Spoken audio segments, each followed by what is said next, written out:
Can you hear me? Hey, Bugman, how you doing? Got rid of the echo. I don't know what caused that. Can you hear me okay? What a pain in the butt. Hey, Mary, does this sound better? Is that echo gone? Oh, good. Thank you. Yeah, I don't know what caused that, honestly. Hey, Jennifer, how you doing? I had another link set up. Actually, I bet I'm going to have to send another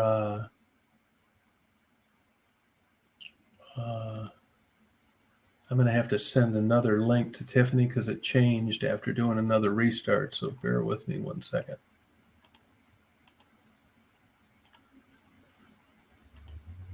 Let's see here.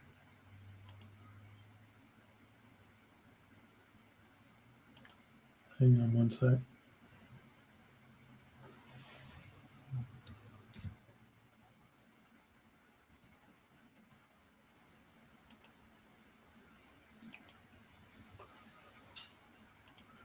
All right, sorry about that. Yeah, I wasn't even going to do another chat, but she is Muslim and she's a conversion, and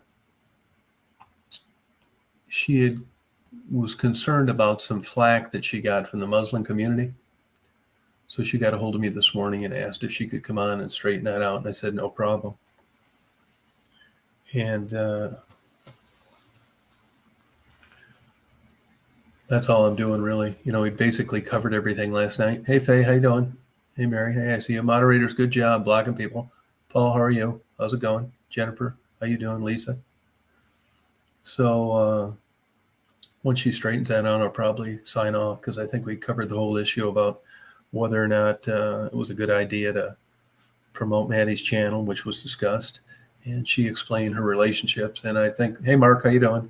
I think the final analysis on whether or not this $2,000 accidental deposit was put into Maddie's account is really, we'll never know. The good news is Maddie didn't block that lady. One of the moderators did. She did it because she was sure that she was a troll. And if you looked at that lady's name, there's certainly some good argument for that it probably was a troll, and that Maddie had just made a flippant comment about if the money had got deposited in her account, what she would have done with it. So I guess we'll never know for sure, but it's inconclusive, really. But I believe Lisa, she was nice enough to come on last night, so it worked out. Tiffany said that she may be a couple minutes late. This is Ramadan now, and evidently there's food and drinks and stuff like that you have to prepare and give at a specific time. And that's why she's not on right now at 9. Hey, Brian, how you doing? How's it going? So I normally wouldn't do it, but I think it was important to her to clear her name. I had to give her a call, actually, and tell her that I had to restart it so she won't click on that old link.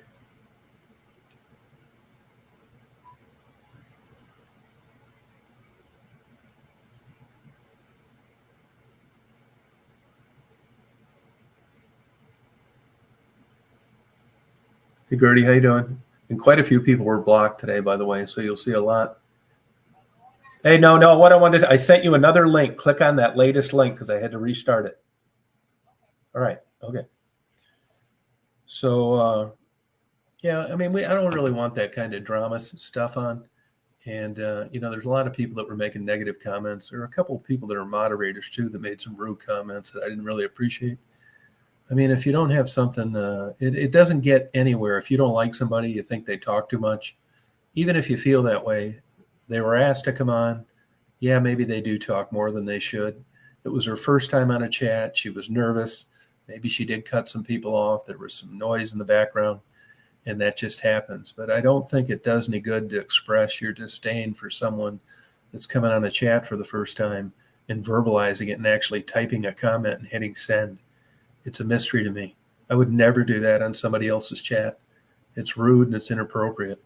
And I just couldn't believe that moderators were talking this way. I mean, the idea on this is you get to know people and you trust them and they're glad they're around. You believe in their judgment.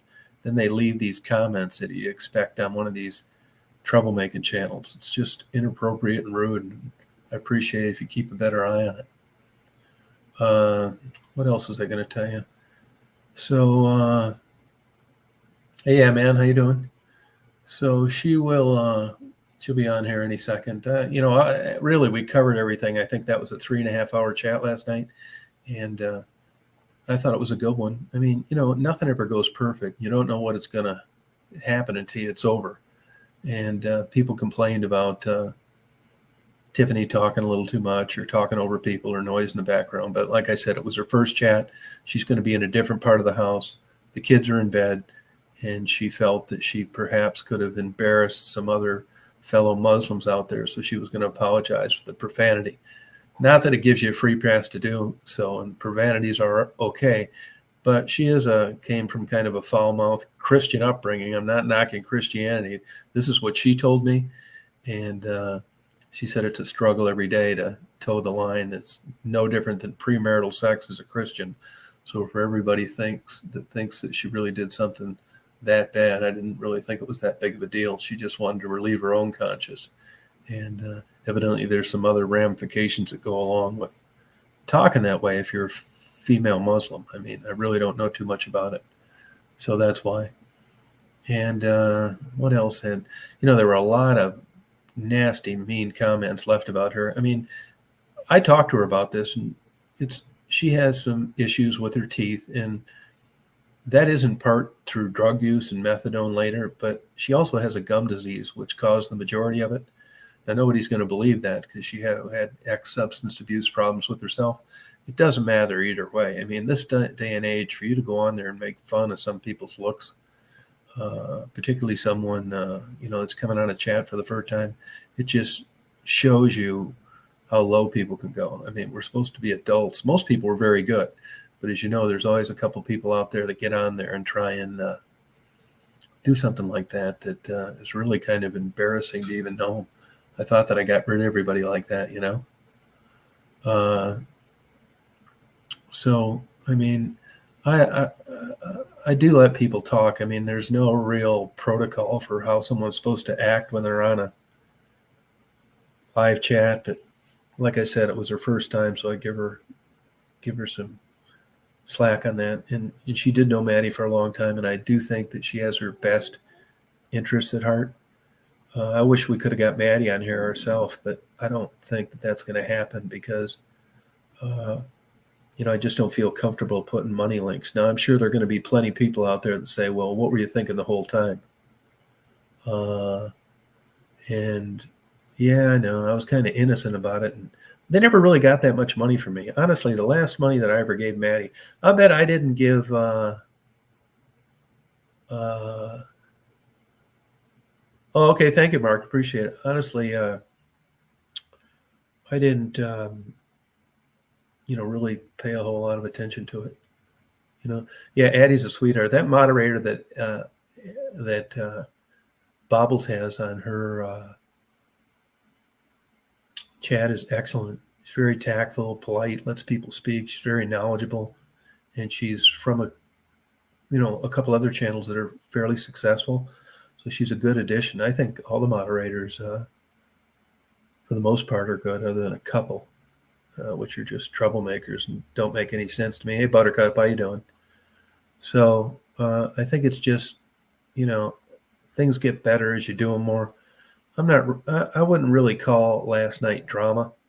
I mean, drama creeps in here and there because all you're trying to do is to get on there and explain away why you want to take down any videos where you're promoted sending money to Maddie. Oh, but what I was going to say is, I bet that I didn't give Maddie, including interviews, in the 3 years I've known her, I bet I didn't give her $200.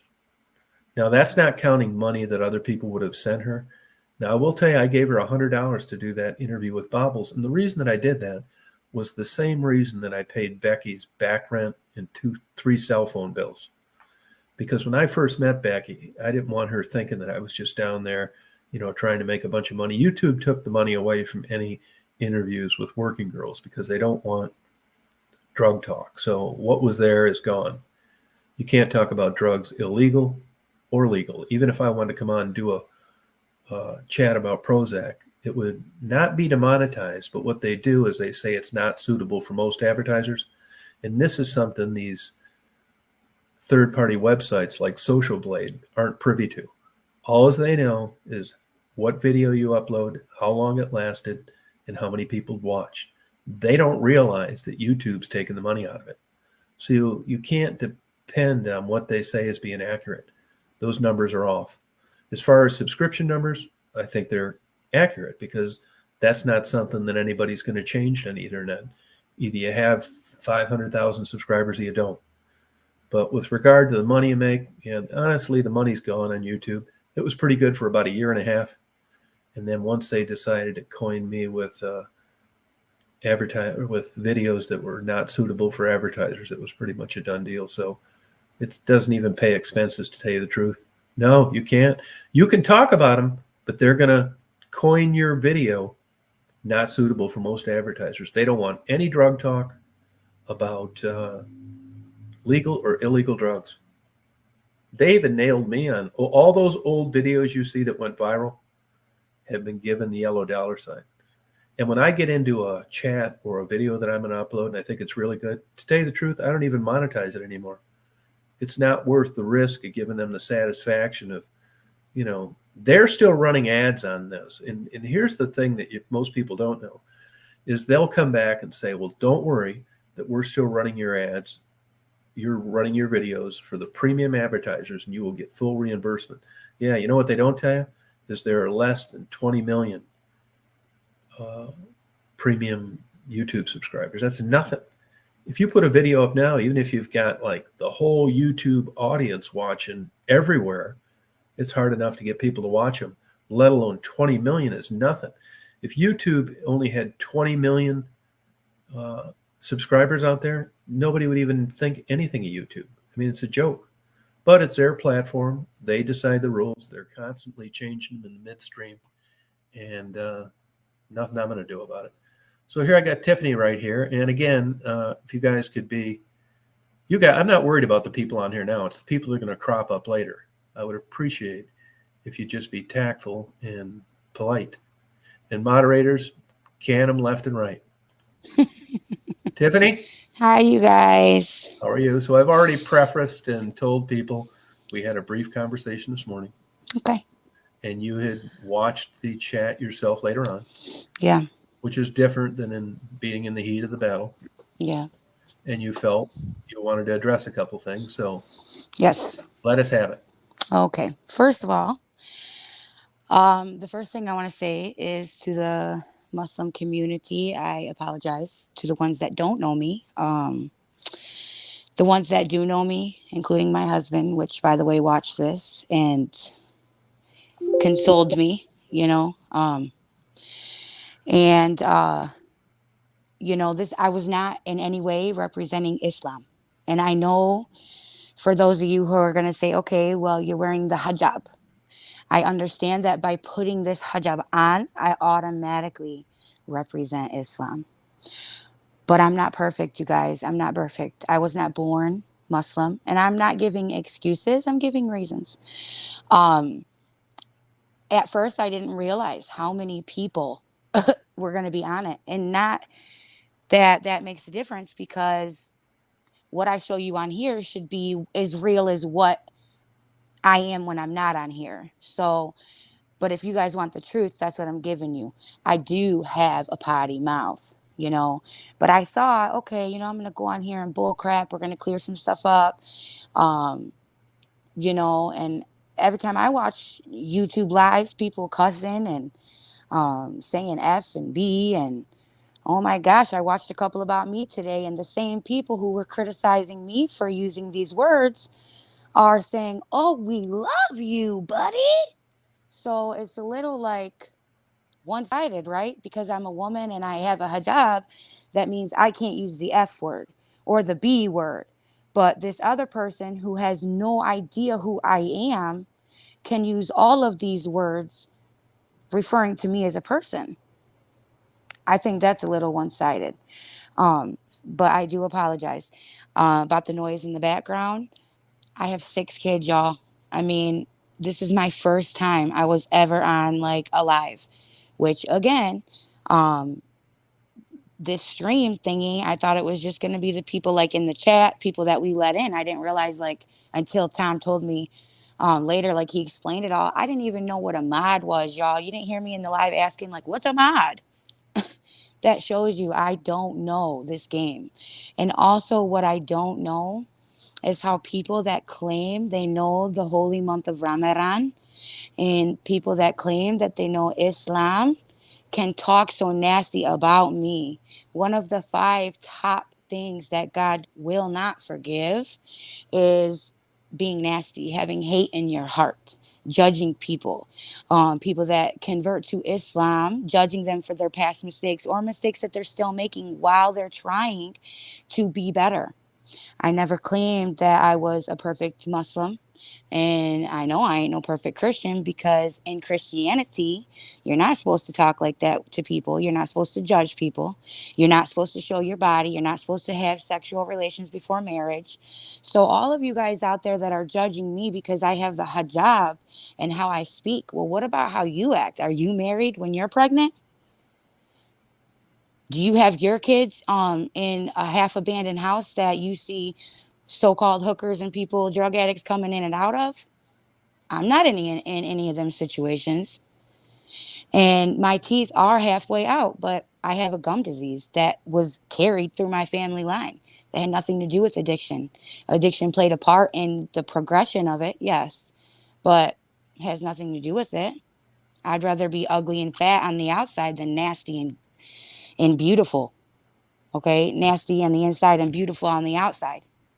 So those are the things I really wanted to say first because I, in no means, wanted to portray myself in this way or portray Islam. I'm embarrassed, um, about how I looked. And to be honest, this was like the first time in years. It's been a couple years since I've really been working on like my language when I get over the top.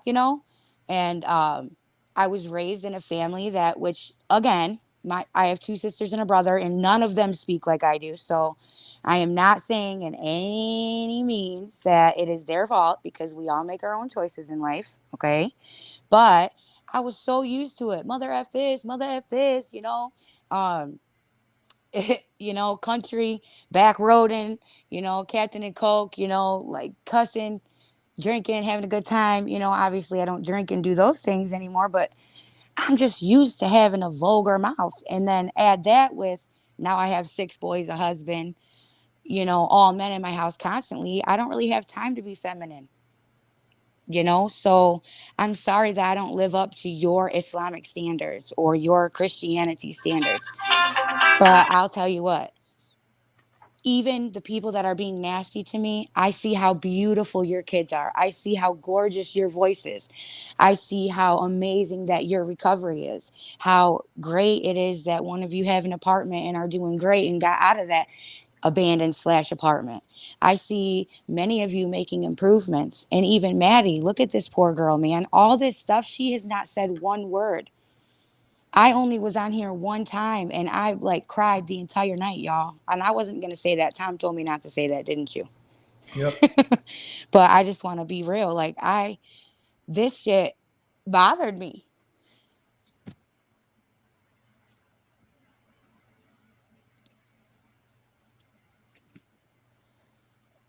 And about my kids, they were not cussing. If they did, they would have got smacked on camera, by the way.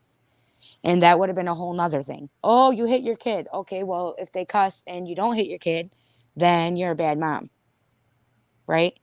If I'm Islam and I'm sitting on this couch like I'm doing right now, and I don't take my husband tea and I don't bring him food, then I'm a bad wife. But moving around, I'm a meth head. So what do you want? What do you want? Do you want somebody that admits, okay, I'm wrong, I'm not perfect, this is the situation, let's move forward? Or do you want someone that's constantly miserable and wants to go kill themselves? Is that what you guys want? Who do you guys think that you are to be so malicious and so nasty towards people constantly? And one person mentioned first impressions are everything. Yeah, but this was not my first impression, y'all. You guys have seen me travel from channel to channel promoting kindness and giving. And all you guys, oh, give the help to someone who wants it. Okay, send the people my way. Give me some people. All these people that you say would give me an arm and a leg. Well, they don't got to give me an arm and a leg. Give me an email. None of y'all are sending them people my way. So all I'm trying to do is promote the truth. And along the way, I used nasty language.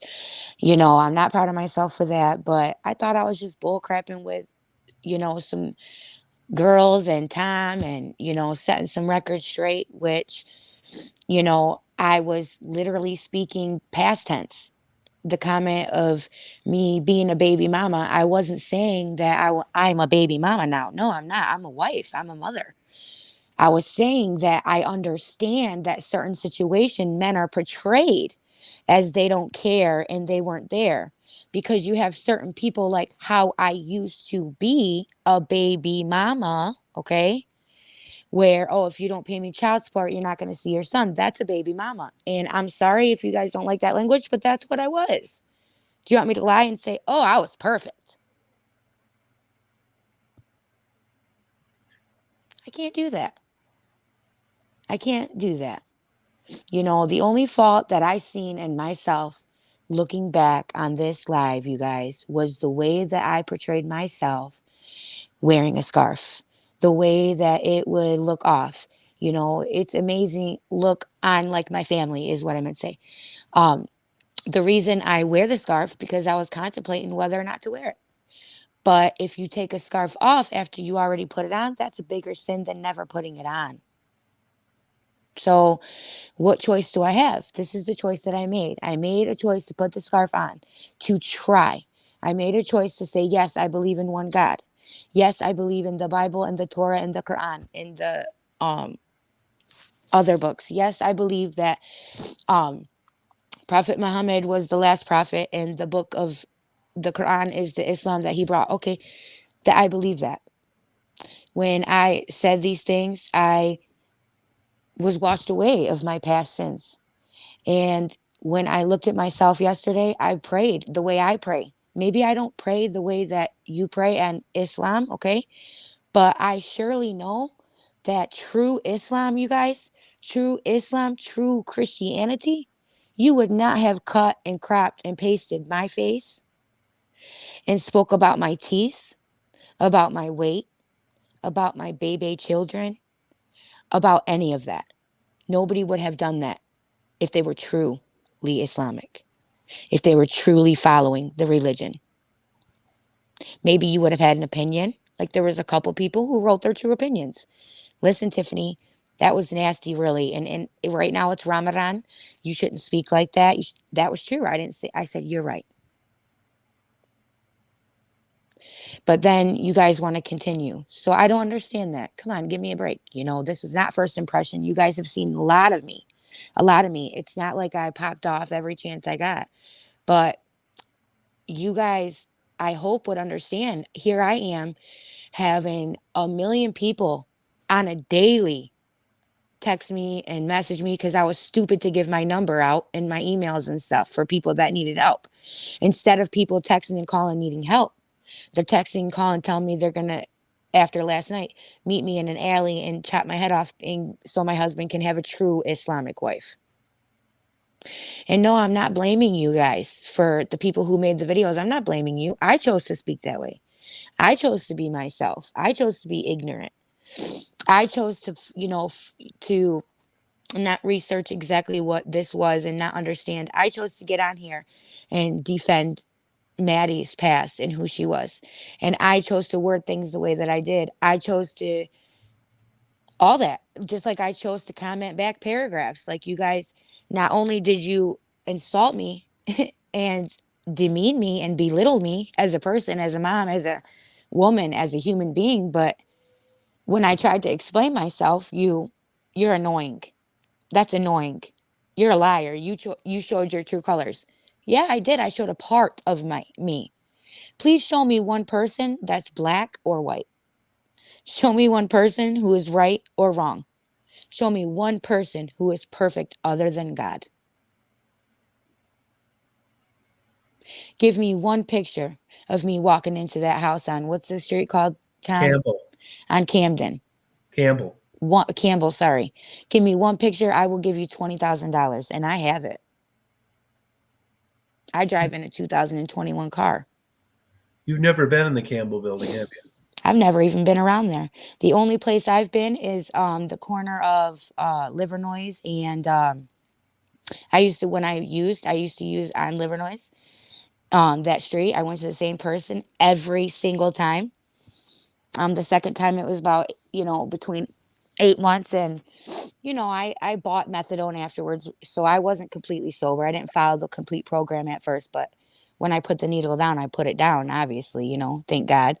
But I wasn't perfect, so you still see me out there trying to buy methadone and things like that. Pills like Catapress and stuff to like calm my shit down. So no, I wasn't completely sober at first because I was scared to be. But I never ever seen that building. I gave so much love to this person's channel. Although he like hated on certain people, he has a beautiful voice. I was like, wow. I never commented nasty or rude on how he would sit there in his window and literally wait for Maddie and Gerald to walk by. Okay, y'all. Really? And another thing I want to apologize for because I stepped out of myself. If you guys notice the whole live, I never spoke ill, like malicious or any of that about anybody, except for the comment about Shannon. That's her name, right? Shannon or Sharon? Shannon, right? Sharon. Sharon, okay. And that's because my behavior yesterday was weeks and months and just so many things other than Maddie. I do this for a living. I help people for a living. I don't get paid, so I'm not saying that's my career. I don't want to lie about my career. I don't have a career right now. I'm a stay-at-home mom. And no, I'm not a perfect one. And I'm probably a shitty one. But I try my best. So I volunteer, I try to help, um, people and stuff like that. And it's a lot. And I know you guys don't believe me about who Maddie was, but that's who she was. And just like you guys don't believe me, if I can respect and understand that you don't believe me, how hard is it to respect and understand that that was the person I knew and loved? A person that really cares and loves somebody like that. No, I wasn't around to see her fall because I had to take time for myself to get sober. I had to go away from everybody. If they were drinking, if they were smoking weed, I'm all for weed, but I don't smoke it. I'm all for a Captain and Coke, but I don't drink it. So everybody who did any of them things, including my family, and they will tell you, I was away. So here I am. I jump on YouTube and I see this girl that helped me with my kids. And it's just breaks my heart.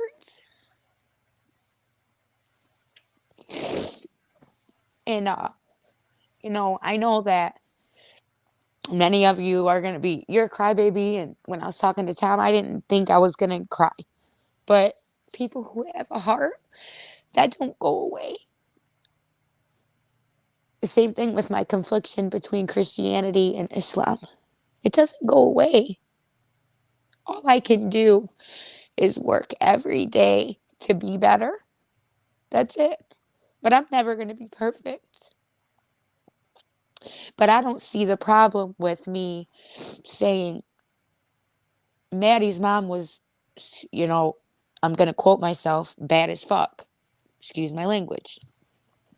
I said that because that's what we would say as kids, you know? And when I pace, not only was I cooking, cleaning, getting, food ready for 4 a.m., but I have issues, okay? And like ADHD, manics, things like that. And I don't take pills for that stuff. I just deal with it. So when I talk on the phone, if I got to pace, I pace. Who cares? What's the big deal? So, and when I first got on here, I told you guys, look, my eyes are black. I haven't slept. I haven't ate. It's been like terrible, all this stuff going on. You guys really don't know a person. You guys just jump right out the get go and you choose to make these assumptions about people. And like when you make these things about Maddie, you don't realize, come here, Buster. You don't realize that, okay, yeah, that was about Maddie, but another person like me who isn't missing just one tooth is looking at that. And now we're scared to be who we are because how dare us feel beautiful? How dare us be humans? How dare us? How dare us? But, that's just the way that people are. And you guys really need to start thinking about, I'm not saying you guys that are watching this, just people who are going to watch this need to think about, you know, what would you do if you turned on the news and seen Tiffany Alawiya, a local Muslim, which, because even if I'm not a good Muslim, that's what they call me because I wear the scarf. Even though no matter how many times I say, like I did on the live, I am not a good representation of an Islamic woman. Tom, didn't I say that? Yeah, yeah. Like I told you guys, I am not a good representation. When my kids were yelling at each other, I'm so sorry, but they're fighting over the PlayStation. What do you got? Like, really? Seriously?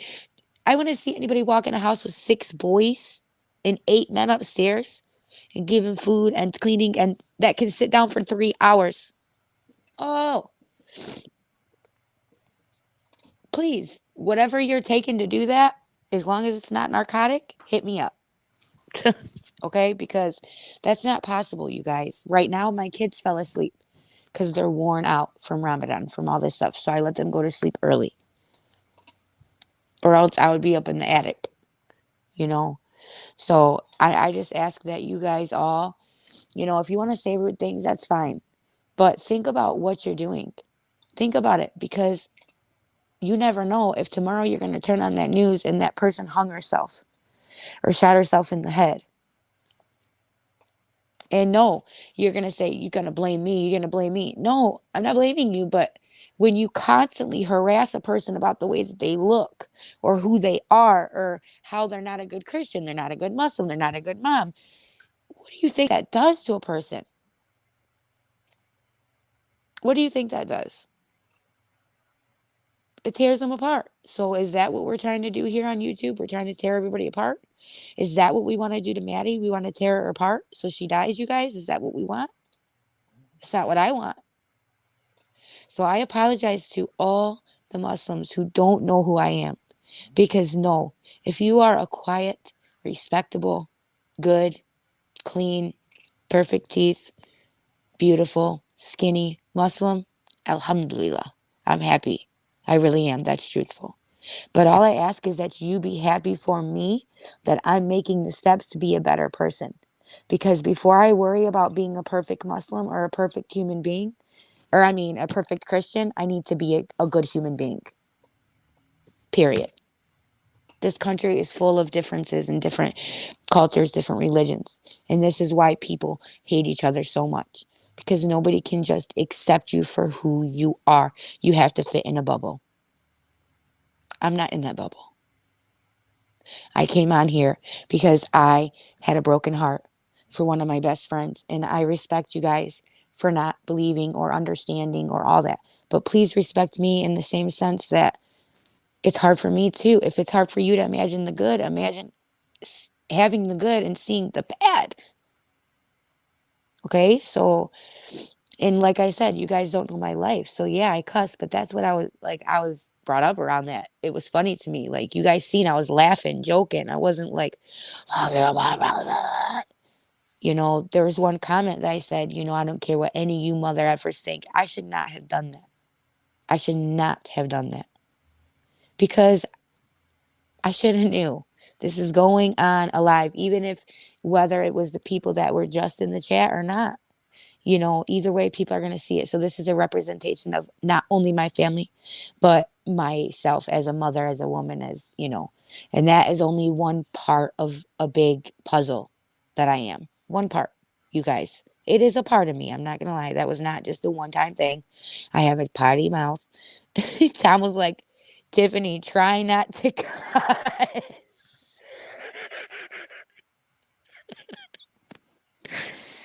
So I had to coach myself, but that's terrible, you guys. Let's get it together. I understand people have their opinions and so forth, but now there's a couple more things I want to talk about. Um, no, I wrote it down because I have like ADHD. So if I don't, then I'll be all over the place and be accused of being a crackhead. So um, I wrote it down. Hey, Julie. Um,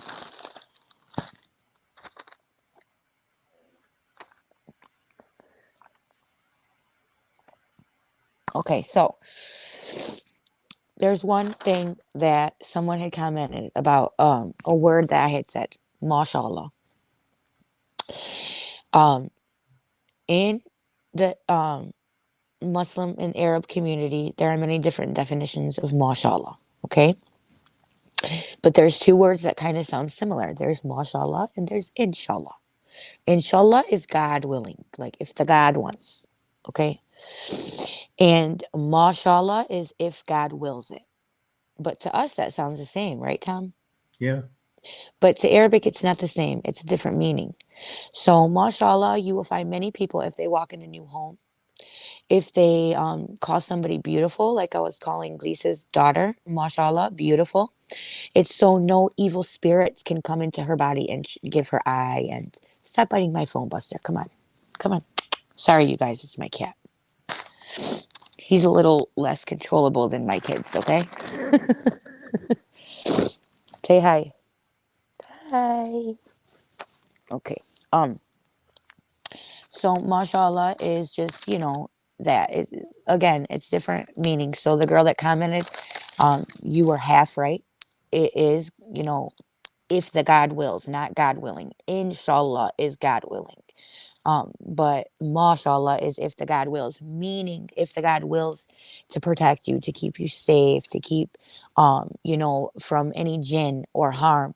Jinns are like evil spirits that come into your life or into your home, sorry, into your life, into your home and like wreak havoc in your life, and that's why a lot of times they are against people having like dogs and things like that.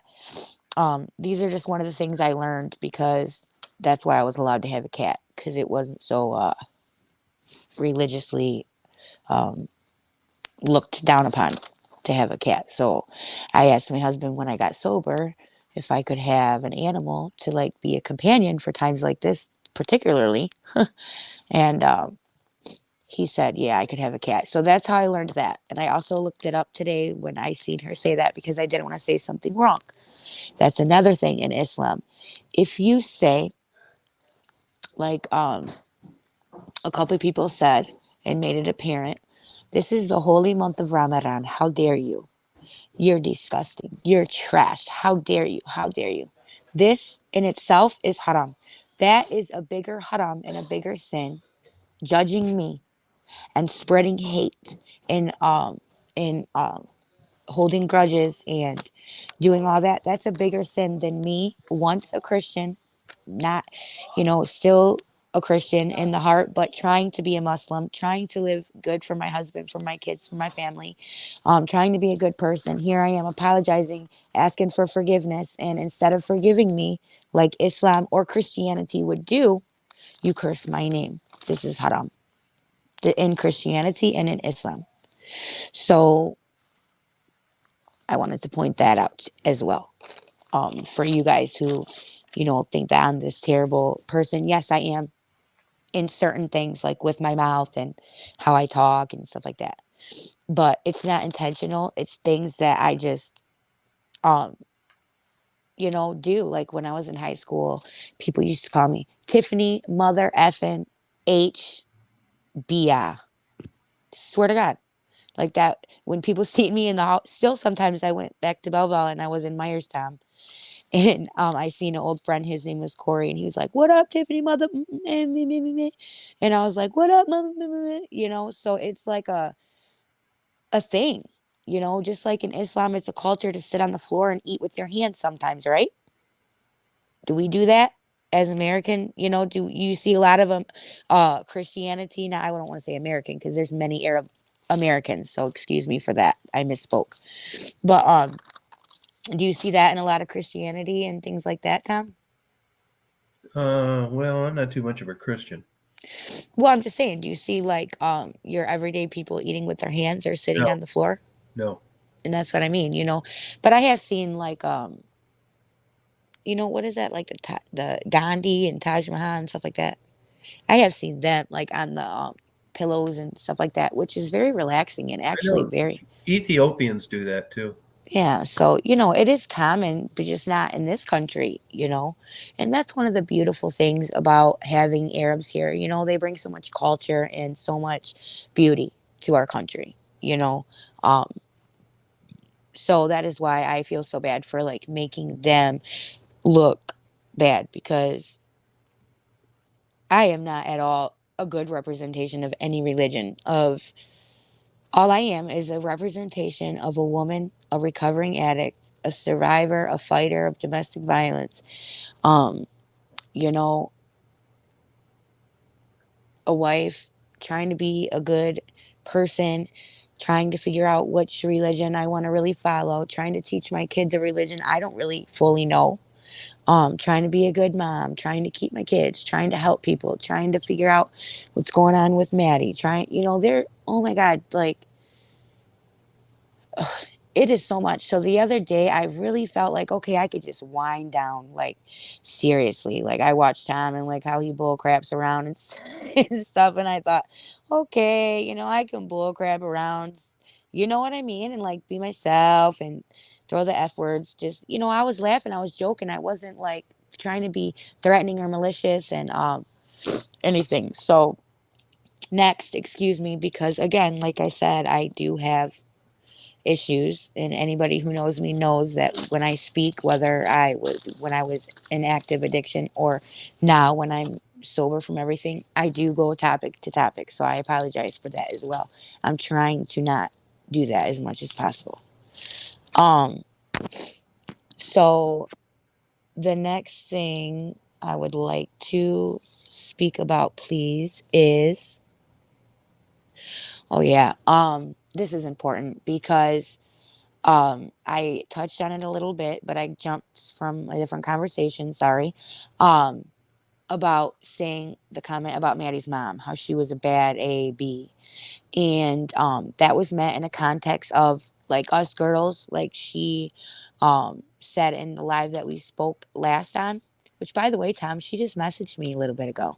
Oh, good. Yeah, so I'm excited. Hopefully she wants to go do this stuff. So anyways, um so we used to, me and the girls, we used to be like, she is a bad mama jamma, okay, but we said the other words, obviously. um and she was an incredible mother. She still is, actually. Now she's not only an incredible mother but an incredible grandmother. She works her butt off. She loves like no other. She protected Maddie. She was there for Maddie. She um for being a single mom, like, Maddie was not like spoiled rotten like people think. She was spoiled, but it was not because things were handed to her, because her mom worked her butt off for the things. And so this entitlement that Maddie sometimes shows, this is not something that she was taught, okay? So that I should not have put, sorry you guys, I have to get my charger. So that's why I'm getting up and walking around. Um so that's how I meant it, because that's how us girls used to, you know, say it, your mama is bad, like awesome bad, not bad, bad. And about her dad. Um, Her dad is a good man, okay? But, like I said about the baby dad comment, okay? And about the father comment and the baby mom comment, these were not comments that were supposed to be, pertaining to myself as of today or to her father as of today. These are comments as to situations of past experiences on why I understand both sides. Why I could understand why, if Maddie felt like she was, um, had some type of trauma. And let's not forget, you guys, that just because it wasn't physical, there are a such thing as mental and emotional trauma. Okay, my son Noah had a lot of that. His dad wasn't around for a very, very long time, and now he is, thank you God. But he wasn't, and Michael's dad stepped in and was, the man he did not have to be, and completely took on and did, you know, extraordinary things that he should have never had to do, but he did it. So there are some men that are just extraordinary, like Michael's dad, and like Noah's dad. He is now like my husband. He is extraordinary, who takes on a person like me in Islam, because a lot of um being Muslim or being Arab, not a lot of men would marry a woman like me. They wouldn't. They would not. Not a lot of men, period. Much less Arab, Islamic men. I'm not going to get into my life story, but he's done a lot. Okay. So he accepts me for who I am nonetheless, you guys. Okay. So he knows about my potty mouth. He does not like it. And he's not happy with it, but he knows about it. Okay. There are no lies or secrets in this house. Um, so that's what I meant by baby mom and baby dad. Okay, is the type of situations and people that we once were as young kids, and the type of things that I put him through, doing the extraordinary things that he did, right? And I still put him through crap, you guys. So that's what I meant when I was speaking about Maddie's dad. I wasn't saying that he is crap or that he ever abused her, because that, if you ask my personal opinion, I do not think that happened. I never seen it happen. I never thought it happened. Like, it was never something like that. When you go in a household and you feel something's off, like nothing like that was ever talked about. But that was the thing. He just wasn't really talked about. It was like, okay, my dad don't really come around, things like that. But again, I was just trying to explain. I was asked a question, and I was trying to explain my point of view, being biased or unbiased, however you say it. I'm not, literally correct all the time. Okay. So however you say that word, um, I was trying to be like both sides of the spectrum. Like, okay, it could have been like this, but it could have been like that. But either way, she was never like sexually or physically abused. I know that. I know that. And she would tell you that too. If you look at some of Tom's old interviews, Maddie says the truth about him. What she's doing right now is not the thing she said in the beginning. You remember that, Tom? Yeah. You asked her about her dad and her parents. She said, no, I didn't have trauma. I didn't have none of that. And then she said, I mean, I kind of did because he wasn't around, but, and that was it. And she does, when you ask her if she had siblings and stuff, she doesn't say, because she is an only child with her mom and dad, but she did have, her stepsister that passed away and stuff like that, So, Yeah.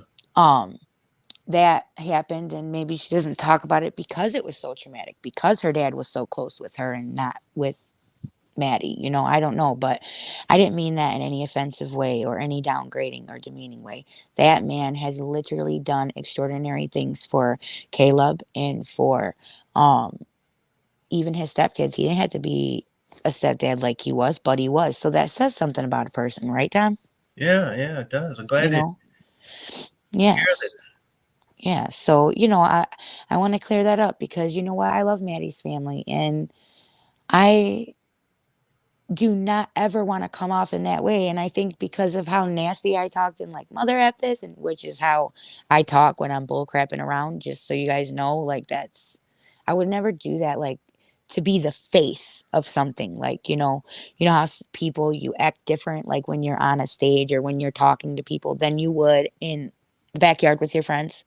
And that's etiquette. That's normal. That's your parents teach you that, right, Tom? Like growing Right. up, like Yeah. Yep. you don't act like a darn heathen. You know what I'm saying? Yeah. Like, um, trying to teach my kids that right now, but they're at the age where it's just. But anyways, and obviously you see how I am. So it's tough because I'm trying to change myself, you guys. And, um, I'm 32 years old. I got pregnant first at 16. I didn't have that baby, but I, gave birth got pregnant again at 17 and then gave birth at 18. And, I finished high school. Thank you, God. I ended up finishing college, but you know what? I'm not that smart. I'm not perfect. Um, I'm not everything that I could be. You guys, I'm not.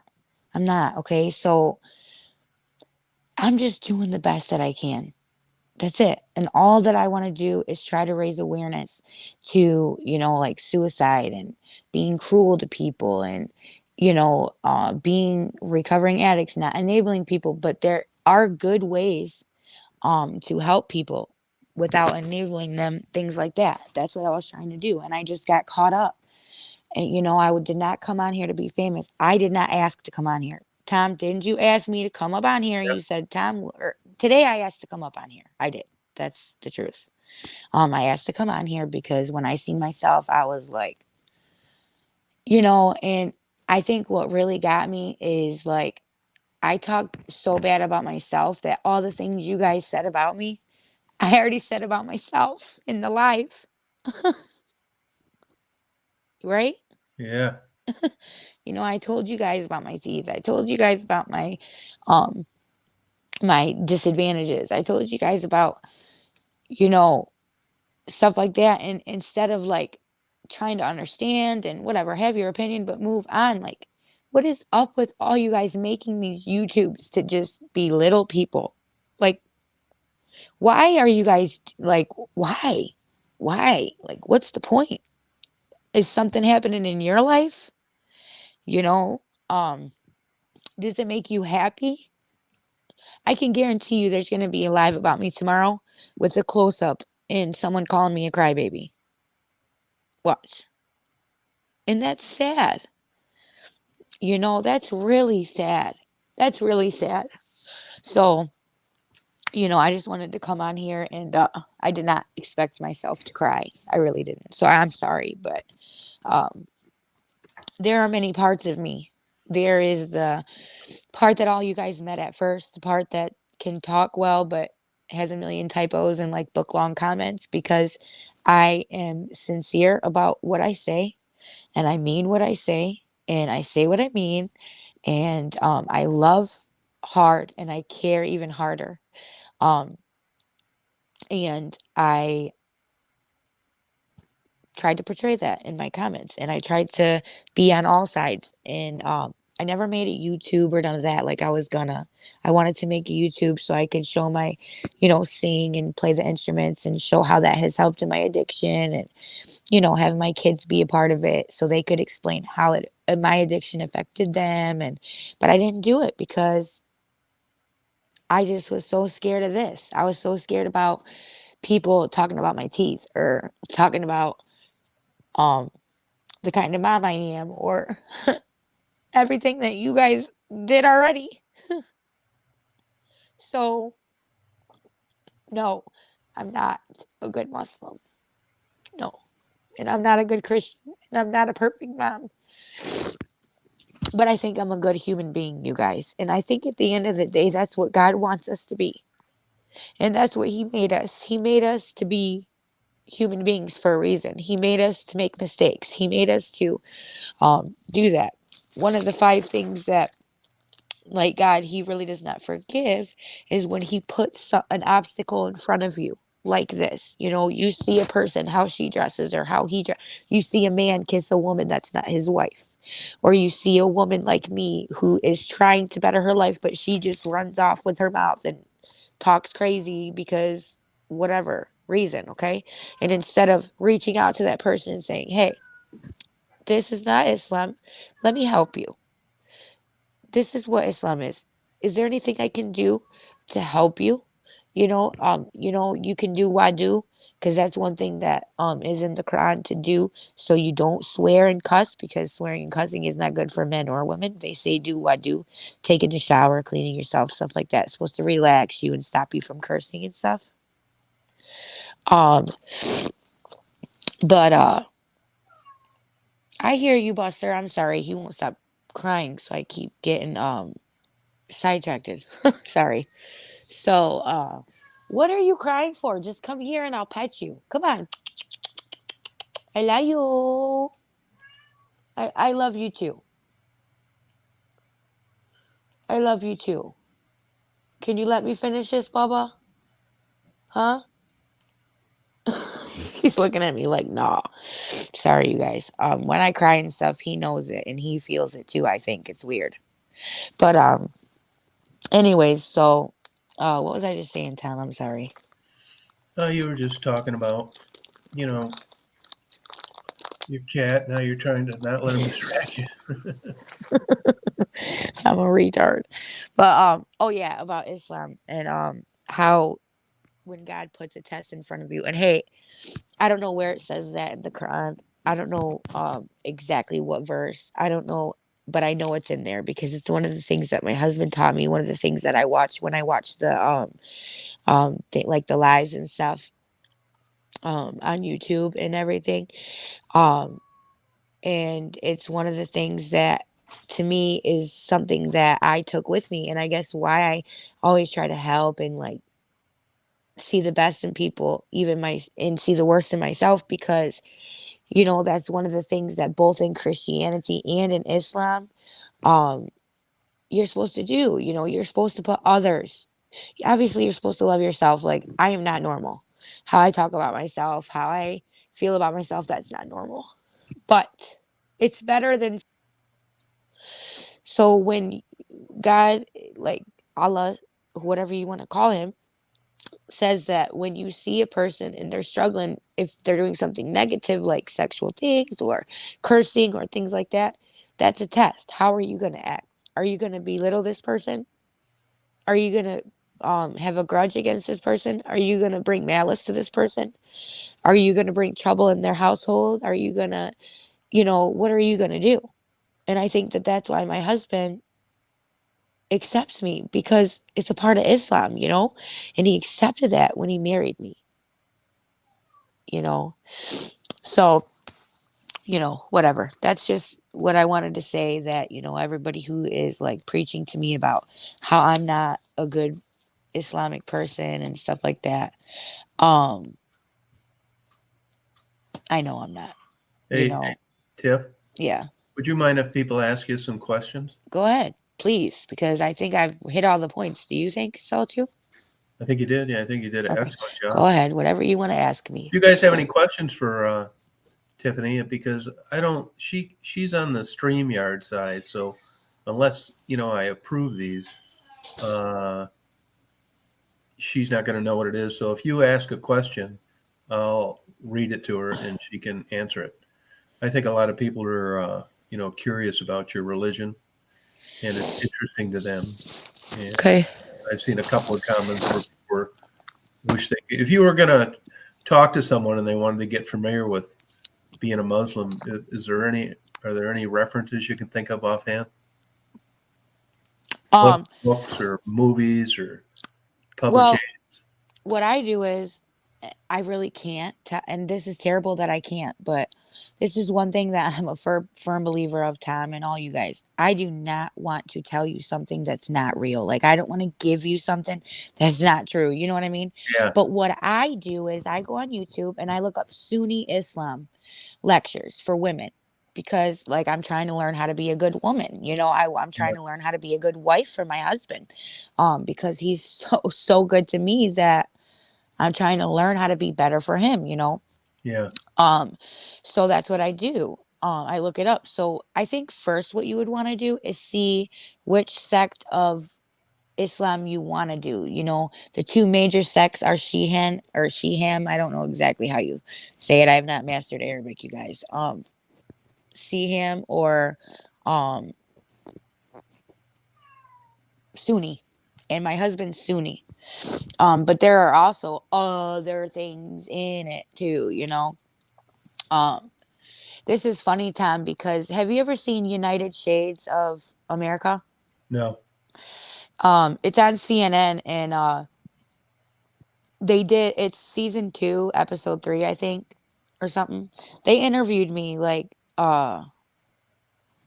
about this, and I did not know anything to say, and he respected that so much. He was like, I am so happy that you, because I guess there were like so many people who were like talking out of their butt, you know what I mean?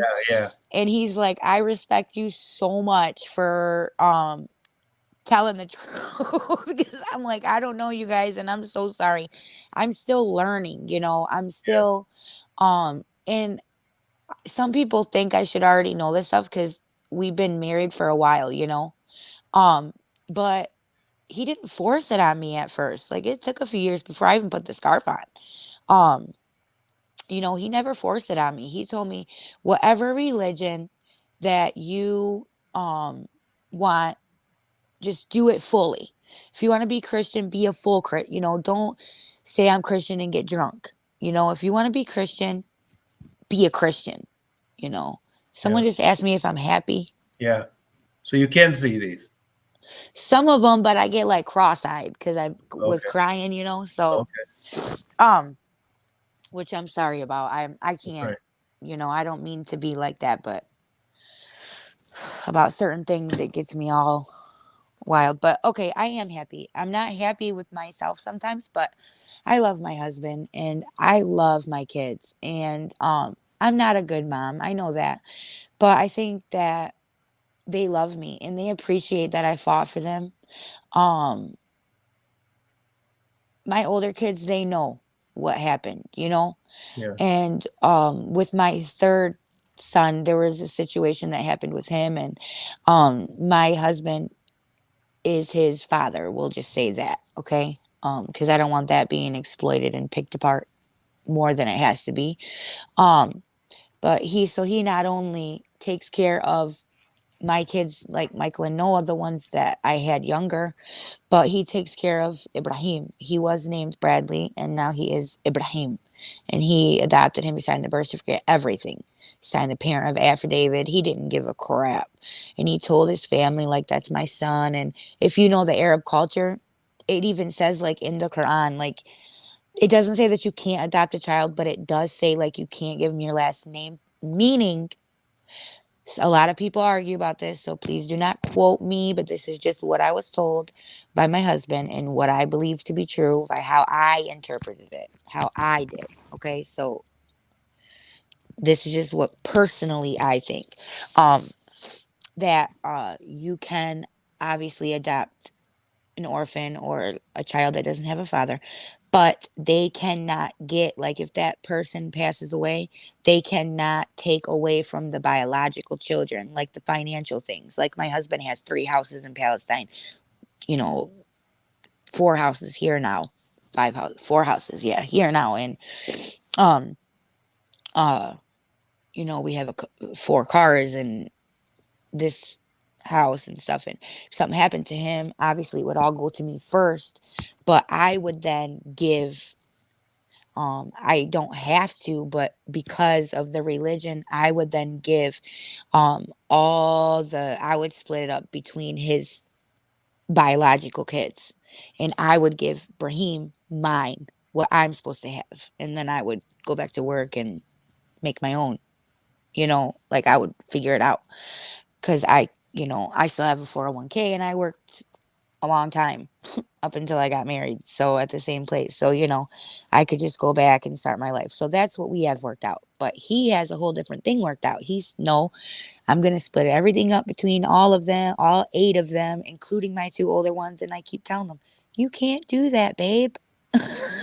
Religiously, like, I love your heart, but, you know, like, these are your kids. It's bad enough that they had to, you know, be across the country away from you, right? Like, now you're gonna, you know, the family that you, came to be a part of, and, he didn't intentionally leave his other family, but, that's how it works out sometimes. And now you're gonna give us everything too. That's terrible. So we worked out a different scenario, which is what I explained, is that whatever my cut of whatever, however you portion, okay, of what would be split, I would give to Brahim.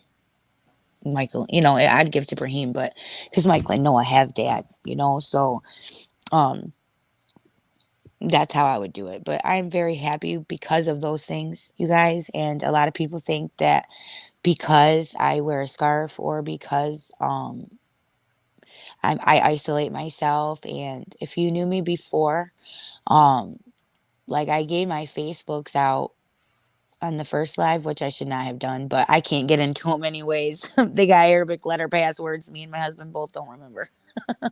um so you will see, like, I was beautiful, vibrant, happy. I sang all the time. I did competitions. So I don't know if I'm going to tell you that I'm happy as an individual, but I am happy in my marriage. So, Good. So things have worked out for you. yeah. As Maddie's friend, do you talk to her much? And were you the one? Yes, I was the one. I don't talk to her much. I wish that I did. Actually, she just messaged me like right before I jumped on live. I thought she was gonna hate me because of like how I presented myself, and like I really did a poor representation of her as a person, I think. Um by how I spoke and stuff like that. But so I was very happy when she messaged me, which I will answer her back when I get off here. So no, I don't talk to her a lot. I wish I did. Yes, I was gonna take her to do a Maddie Petty. We were supposed to I was gonna take her to Belleville to get a birth certificate. Then we were gonna do the paper for a social security card, and then if Secretary of State was still open, we were gonna do the ID. But if it wasn't open, we were gonna at least print off the paperwork with my printer and fill it out so the next morning or whenever. And then after that, because we did something productive, I was gonna take her and, get her hair did and all that stuff. But the one day she did call me, you guys, I said this yesterday, but through my F words every other second and interrupting everybody, which I apologize. Half the time I couldn't even hear people because my headphones, I had these cheap, see, headphones. And like, I really couldn't, like, sometimes when Jessie was talking, I wouldn't know I was interrupting her until halfway through my sentence that I interrupted her. So I apologize about that too. That was extremely rude. Extremely rude. And, um, there were times I knew that I was doing it and I apologized. I was like, sorry, Tiff, but let me ask you something. So um I was trying to explain that, I want to show her again the give and take, because right now Maddie's at a point where so many people are just giving her money all the time that I don't want to say that she's completely feels entitled, because I don't think that she's at the point where she's like, oh, I think it's my right to have everybody's money. I don't think that. But she is at the point where she sometimes, like last week she kind of gets mad if no one sends something, or she gets upset, or stuff like that. But that's a part of addiction. We all have like mood swings, and it takes years, you guys, to get normal again. Um, I'm still not normal, because you got to remember, I actually did methadone for a very, very long time until recently. So my brain and my chemical imbalances and stuff still won't go back to normal. It'll take at least another year and a half before everything's completely out of my system. Methadone's worse than heroin when it comes to that, because it's in your bones. You know what I mean, Tom? Yeah. I didn't know that, but I believe. Yeah. It's like really crazy. So I regret. I mean, for I don't want to say it rudely, but a person in the situation that Maddie's in, that's how I can say it without making her like a bad person, because you guys all act like nobody does what she does. Like, okay, I will admit she has taken it to the extreme with the YouTube crap, but if nobody kept giving her hundreds of dollars, then she wouldn't have had to take it that far, y'all. So, as an addict, wouldn't you take money if people were giving it to you? And if you knew you could ask for money, wouldn't you get it? I'm not talking about using people and, like scamming them and shit. That's just, whole Where different do you thing. think Maddie would be now for when you consider the last 3 years if there was no YouTube? You know what, Tom? Can I be honest? Yeah. I don't know because, I know that I'll say that after. I don't want to jump around. I don't know because the only part that I seen Maddie in addiction was when she first started um pills after her C-section, you know? And then I was around when her one of her friends gave her the pill and she was like, "Oh, okay." I was around through that, but that was around the time that I was, sober. Like, I was sober the first time. And then I had relapsed when she really started getting in the streets. And then I went back to getting sober. So I isolated myself. I had to. So I don't know where she would be, Tom, because I haven't watched her from start to beginning. I have not went all the way back.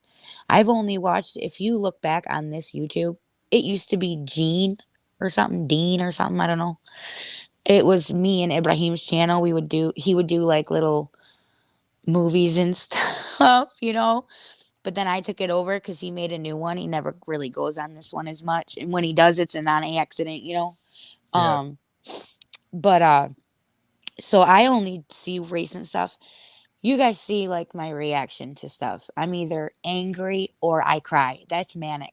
That's manic depression. So when people, you guys say, "Oh, she's on a methamphetamine." No, if I was on meth, I'd be calm.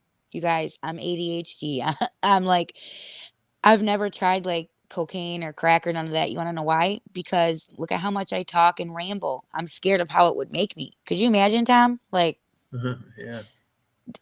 like Yeah. people look at me that don't know me and they're like, I bet you Maddie, if she did watch it, she was like, poor Tiffany, like, this is just who she is. You know what I mean? I can guarantee 100% that if she did watch it, she was like, she probably was mad at me for the things I said, but I can guarantee she's like, oh my God, Tiffany. Cause, all my friends used to tell me, like, you got a big mouth, dude. You talk too much. You laugh too loud. And this was before I put the scarf on, you guys. So, um, yeah, I don't know. I don't know where she would be, Tom. I don't know. And I don't think that it matters because we're past that point of what she would have been. You get what I'm saying? Yeah. So I don't know. Like, all I can say is I'm ready to let go of saving somebody that doesn't want to be saved. I'm ready for people to reach out to me that needs it. I'm ready for a person to say, Tiffany, I just got my son back, but I'm living in a transitional housing. Can I have that house? I'm ready to sign over a house to somebody who it would be a miracle to them. And I would like cry for like a million days because I could do that for them. Yeah. Like I am ready to make a difference, and I'm ready to help people. And don't get me wrong, me and my husband have talked about this, and he's told me many times, even if we do find somebody that is willing to, um, like move in the house and take the house and all that stuff, like willing to get sober and clean or already clean and willing to like start their life into a good direction. He was like, I can see how much you love your friend and I will buy a house. I'll buy a complex or a townhome for her. And I'm like, you would? She's like, yeah, but I'd probably buy it in Belva. I'm like, good idea. Because they got some pretty good like deals and stuff out there. So it amazed me that he made that comment, Tom. I was like, what? Yeah, man. But I was like, Alhamdulillah. Like, thank you, God. Like, as terrible as I am sometimes, look who God matched me with. That was not by accident. That was not by accident. Um, he was sent here to save my soul. He was sent here to help me. He was sent here to help me understand what it is to be a better woman and a better mom. And Sorry. Gonna get emotional again. But that's a good emotional. He was here to make me better, to give me a ticket to heaven, I guess you would say, to follow me in my journey and give my kids a father while they didn't have one at the time. Yeah. Um so I couldn't believe it. So, I'm just ready um to help people, man. People that want it. And I love Great at Maddie. it. I love Maddie, Tom. I do. And if she called, like, she texts me now, and I'm looking forward to see what she's gonna ask, because the text was, "Hey girl, sounds good." Remember I told you I texted her about Yeah. dropping it off Yeah. or whatever? I Yeah. just now got a reply. Yeah. um, Sounds good, but I got a favor to ask. So I'm hoping the favor is to take her to the hospital about her wrist. Right. What's that comment? That long one. CMS. CMS.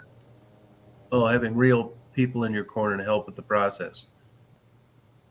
Just to help in a healthy way. You know what the score is. You can help her as a long-standing friend. Yeah. And I will absolutely do that. I will never wash my hands of a person who didn't wash their hands of me. And um I just want to tell you guys, like, the people who are going to watch this that aren't blocked off this chat or whatever. I know it's tough, okay? And I respect that you don't believe me. I do. I completely respect that. Um because Maddie's at a point where I don't even know the point, because I never reached it. I've never really seen anybody at that point, you guys. So, and I do this, like, I help people. So that says a lot, right? Yeah. And I was a patient in a methadone clinic around people for years. And in my recovery, I helped others in their recovery because of being sober and doing facilitating groups and things like that. And I've never seen someone like at that um level. So Yeah. for it to be someone that I love so much is tough. So I don't know what to make of it. I don't. So I ask everybody to be patient with me and to understand that um I'm going through a lot, and it's not your job to care, but it is your job to be human. God did give us that gift. So the least that we can do is respect that gift, and respect when someone admits that they're wrong. Because, Tom, what if I would have just not said anything and said, F all y'all? I wasn't wrong. I don't care how I look. F the Muslims and Islam. You know what I mean? Yeah. Then what would they say? Right. But I willingly admitted that I was wrong. And I know I was wrong, just for the simple fact of wearing this hijab and being in Ramadan. And it's not about being fake, it's about respecting what you are representing just by walking around. Yeah. So I feel very bad, but this is not the last time I'm going to talk like that, you guys. I mean, this is a lot. What did you say, Tom? A work in progress? Yeah. Like, this is a long time of me being this way. So, like, that's one thing that my husband always taught me is, like, when you convert to Islam, um, when God, like, presented the Quran to Muhammad, that's one of those things that Muhammad tried to teach the people. Don't pressure her or him. Slowly take away. Like, if a person drinks, has sex, does all these things, right? Don't say, okay, you got to stop everything. That's it. They're never going to want to be a Muslim that way. You know? Yeah. You don't put the scarf, stop this, stop that. No, slowly. Okay. Instead of drinking 5 cases, drink 1 case. Instead of smoking 7 packs, smoke 1 pack. Slowly, that's how Muhammad did it with me, like with drugs and everything. He weaned me off it. And now, thank God, I'm off everything. But because I'm off everything, I'm manic, Yeah. and Tiffany, somebody made a comment earlier that methadone wasn't designed for long-term use. it was not. And that's correct. And that is completely correct. And one comment that I really respect that was made from Maddie in one of her lives in the very beginning when she still had like really long hair, I noticed. She said, methadone can give you the nods. Hell yeah, they can. Yes, they can. If you get to that dose, um, you know, it's an opiate, you guys. So we got to remember that it's an opiate. It was designed, okay, to get you so you didn't feel like um, the cravings and the terribleness of the heroin withdrawals, right? But a person like me, because I was on like only on heroin for about 8 months and I wasn't at that point where it was like death or jail, I was at the point where I was still able to see a future. You know what I mean? Yeah. Um, there's no way I should have stayed in that clinic for 6 years. 6 years from using for 8 months Why did you? because I was scared to get off it. I was scared to it made me normal. It helped me get my kids. Huh. I was sober when my kids were taken, but that was tough to stay sober when they were taken, Tom. Because it was like I couldn't believe it, but Yeah, and not to interrupt, but I find one thing interesting that the other people may, and that is that you describe the feeling of heroin much different than anybody else. yeah, give me 1 second, you guys. Excuse me, I'm Yeah, sorry. sure. No problem. What do you want, Zachy? I apologize, you guys, but That's he's okay. asking for food or a drink, and I That's can't okay. ignore that. No, go ahead, get it. Do it. What do you want, Zachy? Okay, hold on, Bubba. All right. Yeah, go ahead. No, I can take you guys with me, but as long as you guys aren't No, gonna that's be no problem. like, you know, You may look at not want to Buster. talk about that in front of him. No, that's what I was gonna say. Give me a second. Yeah, well, but you guys, I've talked to quite a few people about this. I mean, when I first started doing these interviews, I'd said all along it was never a plan to go out and get a bunch of views or subscribers. I was just kind of bored taking photos, and I would run into the working girls. Actually, what kind of got me really interested in it, I used to get a coffee and a newspaper, and I would run into them a lot. Hang on a second, I'll see if I can mute this. I would get a coffee and a newspaper, and I'd run into these women a lot, and they were always so kind. They were getting lunch meat for feral cats and getting hot dog buns for birds. And I thought maybe someday I'll go ahead and interview them. So that's how the whole thing happened. And then, I found out in doing that, they were on heroin, and I knew heroin was not good. I read the same articles you did and saw it in movies. And I, I would ask him, well, what was it like? Hold on, maybe I can do it now. I would ask him, what is Zachy. it like? And they would always, Becky describes it as the best feeling in the world, like 10 times better than an orgasm, and she couldn't live without it. Tiffany disagrees with that, which is why I asked. So I hope she gives you the same explanation as she had given me. Tiffany is a great person, but she said it was numbing. Hold on, maybe she's ready now. Yeah. Sorry, you guys. That's okay. Thank you for muting my mic, Tom. I forgot Oh, all that's about okay. doing that. No, that's all right. And my cat, I was trying to show you guys my cat, and I accidentally showed you Zachy. I'm sorry, but I'm like, don't. These iPhones are crazy to me. Okay, I hate these things. But my cat is laying on the bear, and he's like holding the bear, you guys, and oh my gosh. Okay, talk about picture perfect. Oh, he melts my heart. Oh. Oh. So, anyways, okay, so So two things I want to make sure we don't miss, and that is you described being on heroin much different, and then I'd like to get back into the methadone and why you were on it so long. okay. Well, the heroin to me was numb. It made me numb. At the time, I never tried anything, and well, I did. That's a lie. I smoked weed. Like, I'm from the country, and my family are country, y'all. So if you know anything about like family that are country, okay, we toke, okay, like that's like You would have never guessed I would be with who I'm with and live the life that I live right now, like, if you know my family.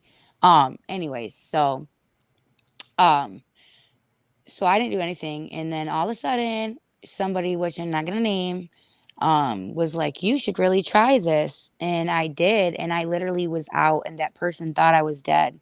So I didn't do it for a while, but I would say mentally I was addicted to it, but physically I was so scared because of who that person was. I didn't want the effects to. Um, we're gonna leave it at that because if I say anything, it's gonna say something I don't want to say. Okay, Okay, yeah, yeah, so fine.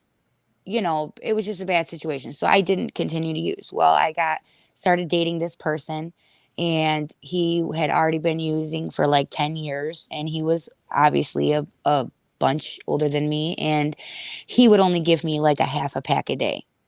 So you guys, you don't have to remember it's a figure of speech I use, so I don't mean that in any disrespectful way, but I hope you guys understand when I say I never would like could use 2 packs in a row. Like I never really got that like you know what I mean? Yeah. Um Did you not? yeah. Yeah. But it wasn't like um think about it. I mean, a half a pack. Anybody in the audience, in the I don't know what you call this. What do you call it? Audience chat, whatever. Anybody who is recovering addict or an addict, I'm not judging you either way, but explain or maybe leave a comment to Tom and so he understand what's a half a pack is, you know. I think I know My what it son's on a live. Oh, he's playing his music. Sorry. is. Sorry. The one that lives with his dad. Yeah. So anyways, I only did that every day. But we were functionable. He worked at a Coney Island. We lived out like by Celine, I'll say. I'm not gonna say the exact spot. And long story short, I wanted to quit because I started stinking. Like, I don't know how to explain it. I took showers and I was like still stinking. I don't know why. I really don't because I still took showers. I had a home, I had a shower, and I had food, I had everything, but I stunk. I was lazy all the time. I never sang. I never, did things with my kids. Like I used to get down on the floor and like play with my kids. You know what I mean? Like wrestle with them and, you know, just my nephews just, I kind of like lost myself in it for my half a pack a day. So I'm like, no, I don't want to do that, Um, it just made me numb. Like I felt nothing but regret, heartache, embarrassment, um, ashamed, scared for my life. Every time the needle went in my arm, I was like, please don't die, please don't die, please don't die, please don't die. And, every time the blood came, I went like this. And I'm like, please don't die. Please don't die. Please don't die. Thank you, God. Thank you, God. Thank you, God. Like it was terrifying every time. And I didn't have a bad childhood. I didn't have, I did have a lot of crap that I went through, but that was after the first time I got on drugs. So I decided I wanted to quit because I didn't like how it made me feel. It wasn't something exciting. I was losing my family, I was losing my friends. I was like scared to lose my kids. Um because we were functionable, like we would go get high in the car and my kids were really like small, so they weren't like too much exposed to it. They were obviously, I don't want to sound like an idiot, like they were, but they were mostly with my mom. I went to school during the day. I worked at night at Taco Bell nights and went to school during the day. So every time I did it, I was out of the house. You know what I mean? I wasn't Yeah. like, it doesn't make it better. I'm not making excuses. Being functional is even worse. Okay. For a person like me, that's even worse. So every person is different, but for me, it made it worse. So I knew I had to get off of it. So my boyfriend and I told him I got to leave because at this point we had rented a room, in that area and he loved it. Like, I know this is going to sound nasty, but I'm going to be honest, okay? So please don't judge me, but this is just the truth. Every time before he would use, he would like get gas. And he'd be like, that's my attic ASS, right? And I'm like, oh my God, and it was so nasty, you guys. Like, and all that stuff like disgusted me. Seriously. And if you guys like look at my old live or the first live and like go on my old Facebooks and stuff, you'll understand like what I'm talking about when you see me, like who I was.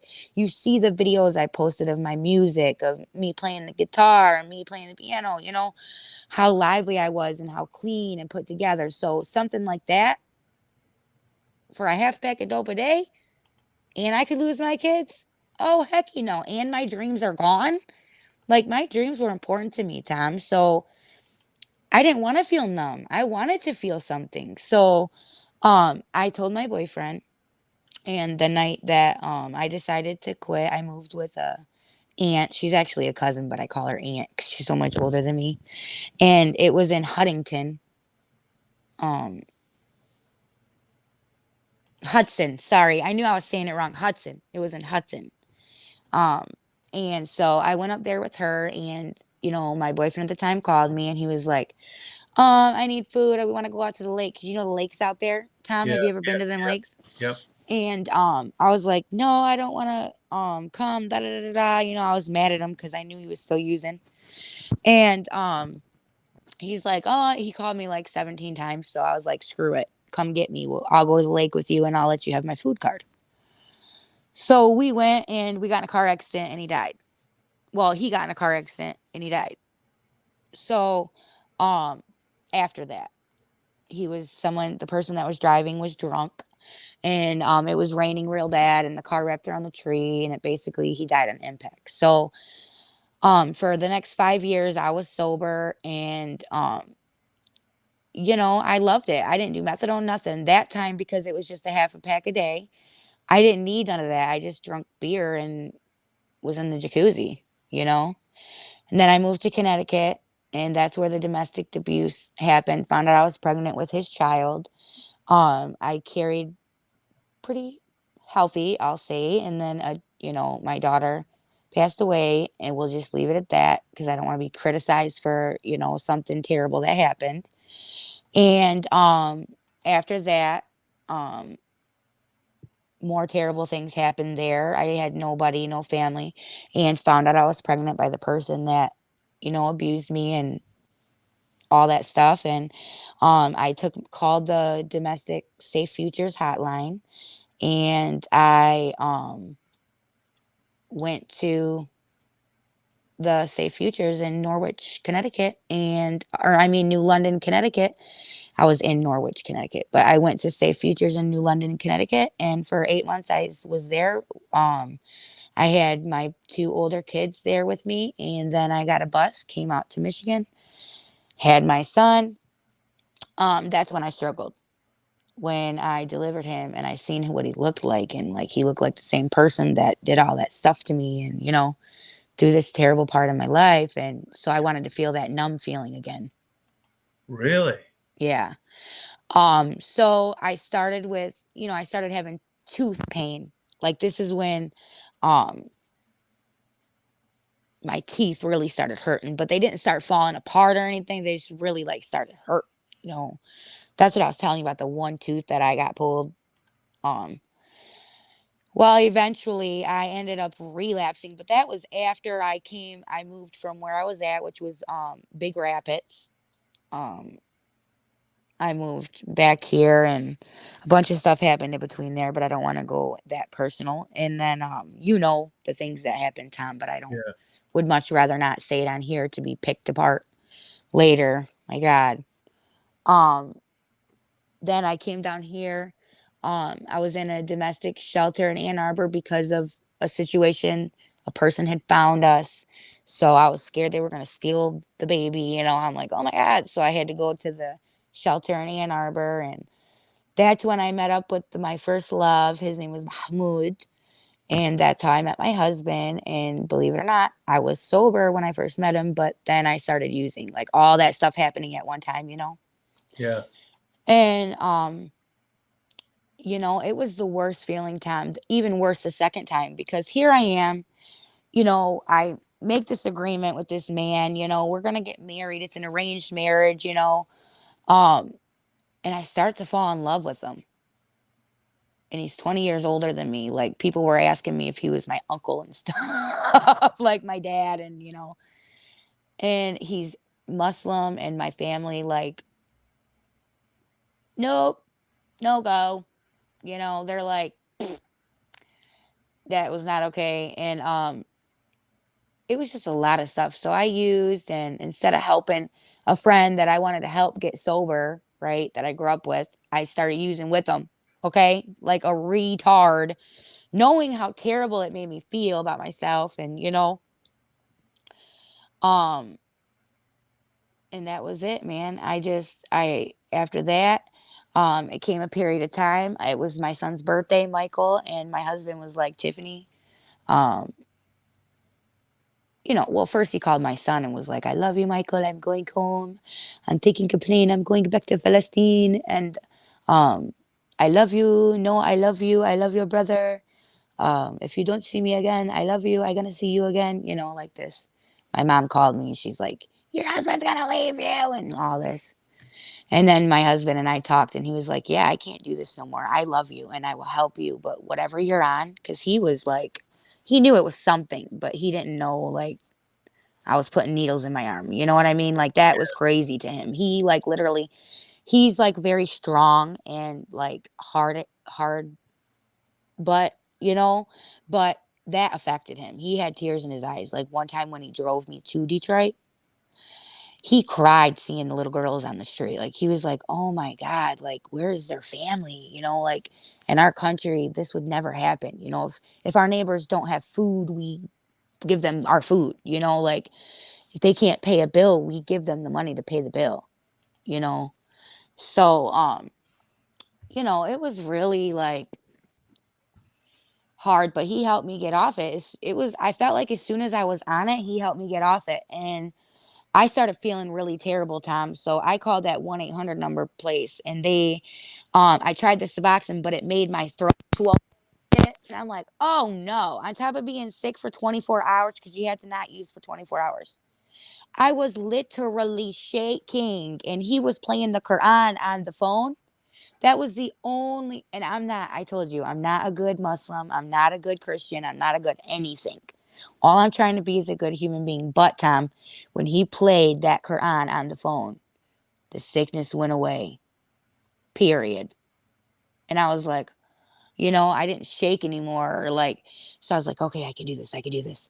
And I went to the Suboxone place, and that's when I tried it. They make you sit there for an hour. My throat was swollen, all this kind of stuff. So I was like, he was so mad. He thought I was going to go back to using. I didn't. I stayed sick. Thank you, God. Oh my gosh. Thank you, God. Right.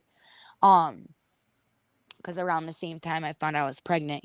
So it's just all that stuff. And then, sorry, my phone charger fell. Um, and then, I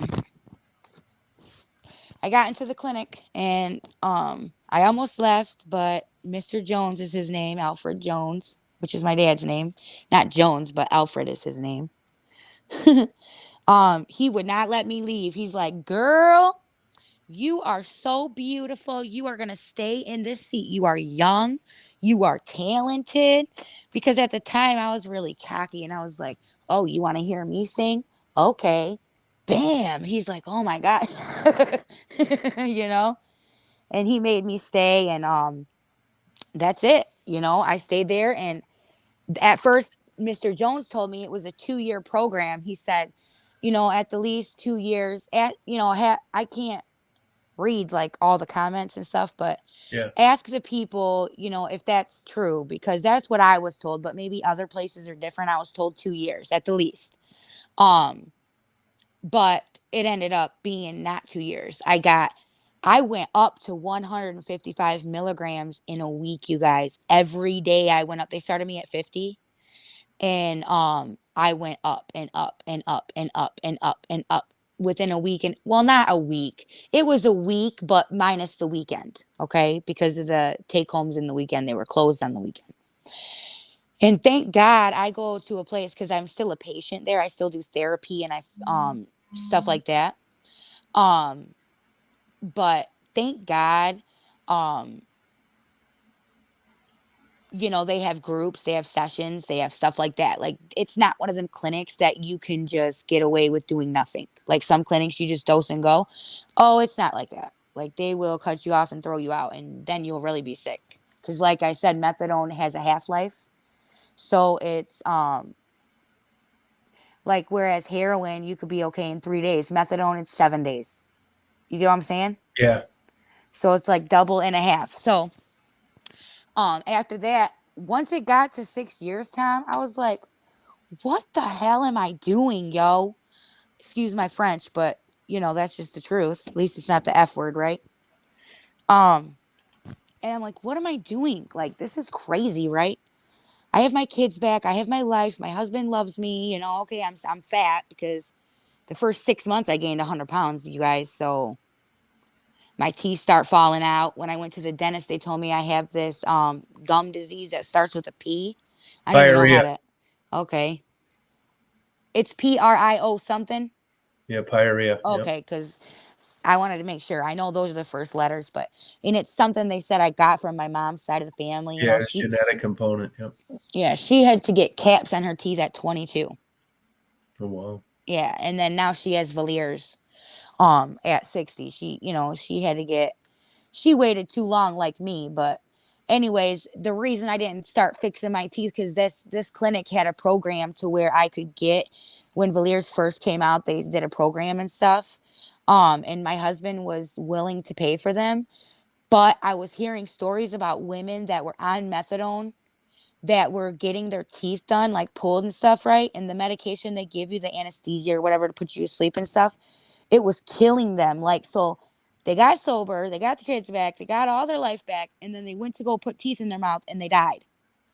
Oh, so I'm terrified. I'm terrified. So that's why I haven't fixed them yet. Not because I don't have insurance or because I don't have the money. Thank God I have the money, but I don't have the money to pay up front, but I have the money to pay payments. Okay. So I could do it. It's just, I'm scared to death, y'all. I'm scared to death. You Now, know, when you were on that, was that a high feeling at all? yeah, at first, oh my, I thought higher than the dope. Because remember, I only did a half a pack. But how about at your peak amount?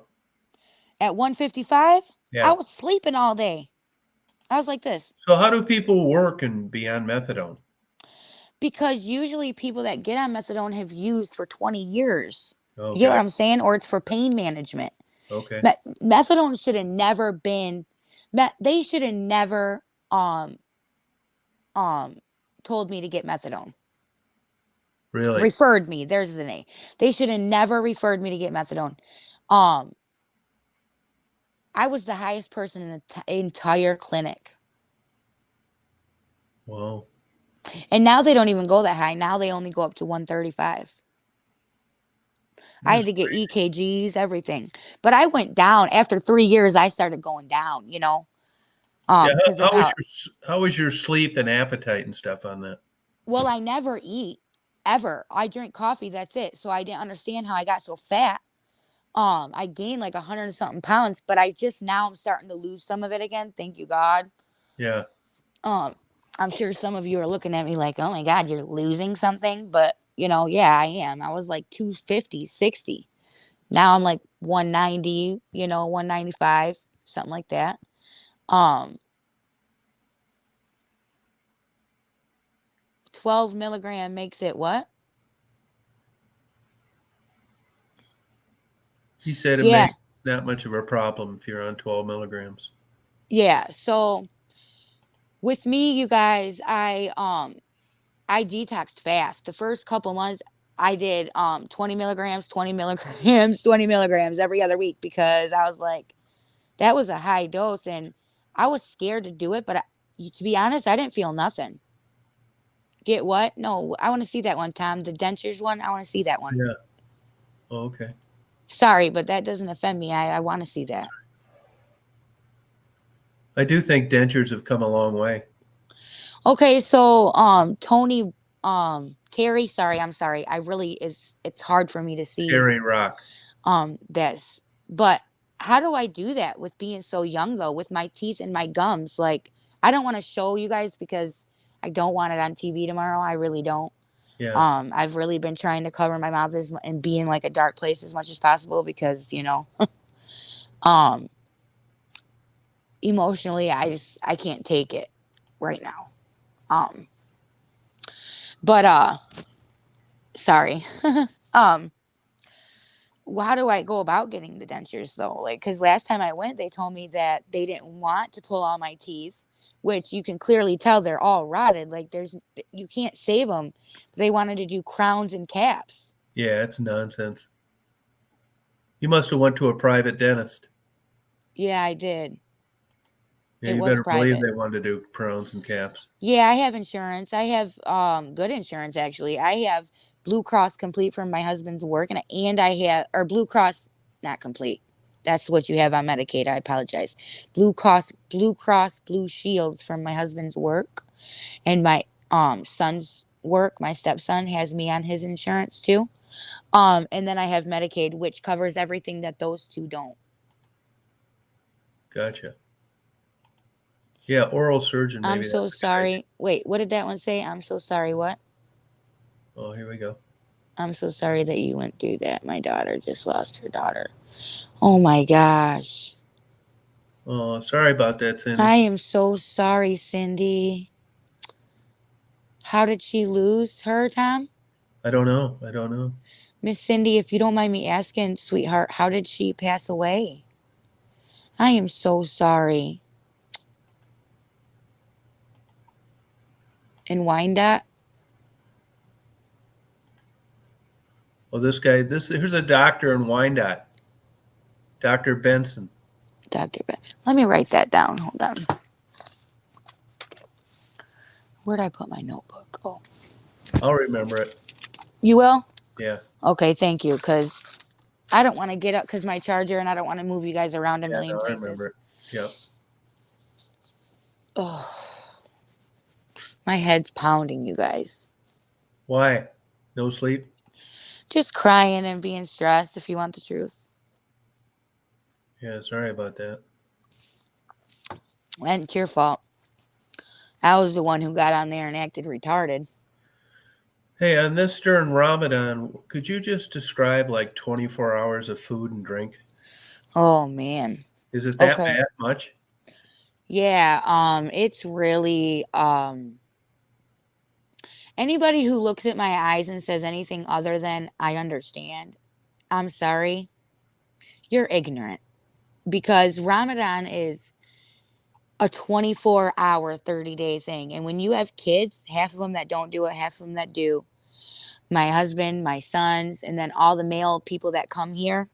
Oh my God. I'm the only woman here, by the way, you guys. So I'm always by myself because I can't sit with the men. Always by myself. So in the morning, 4 in the morning, I get up. Well, 3:30 I get up because if I don't get up at 3:30,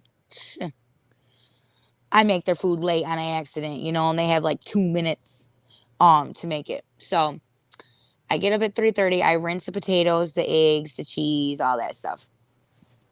Excuse me, you guys.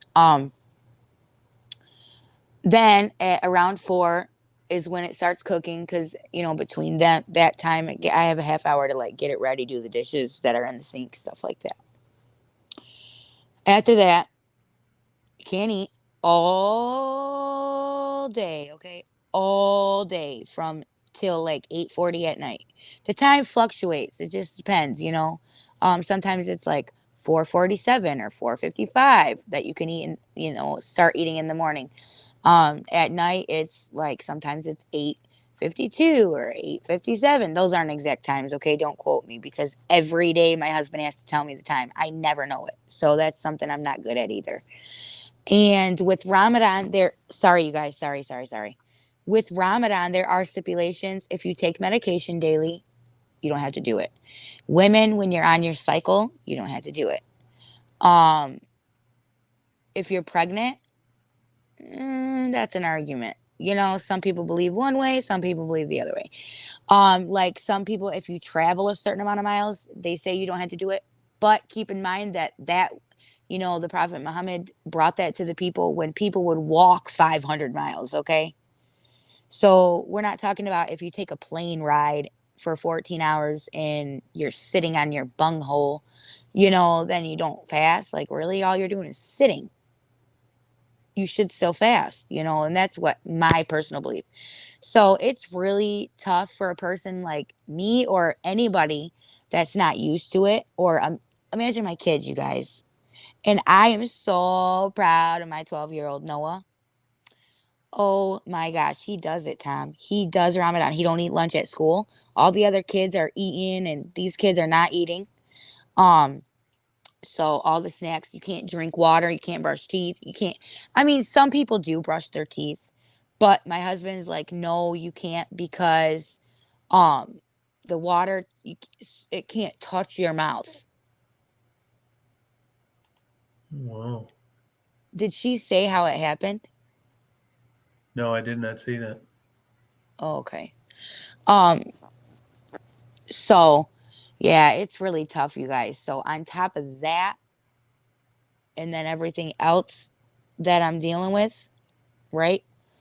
And you know, with the kids, I got to get them up so I can't sleep all day because and the kids, the two younger kids can't sleep all day because we got to get up, take them to school at 7:30, and then I got to go. I don't go to the masjid at all.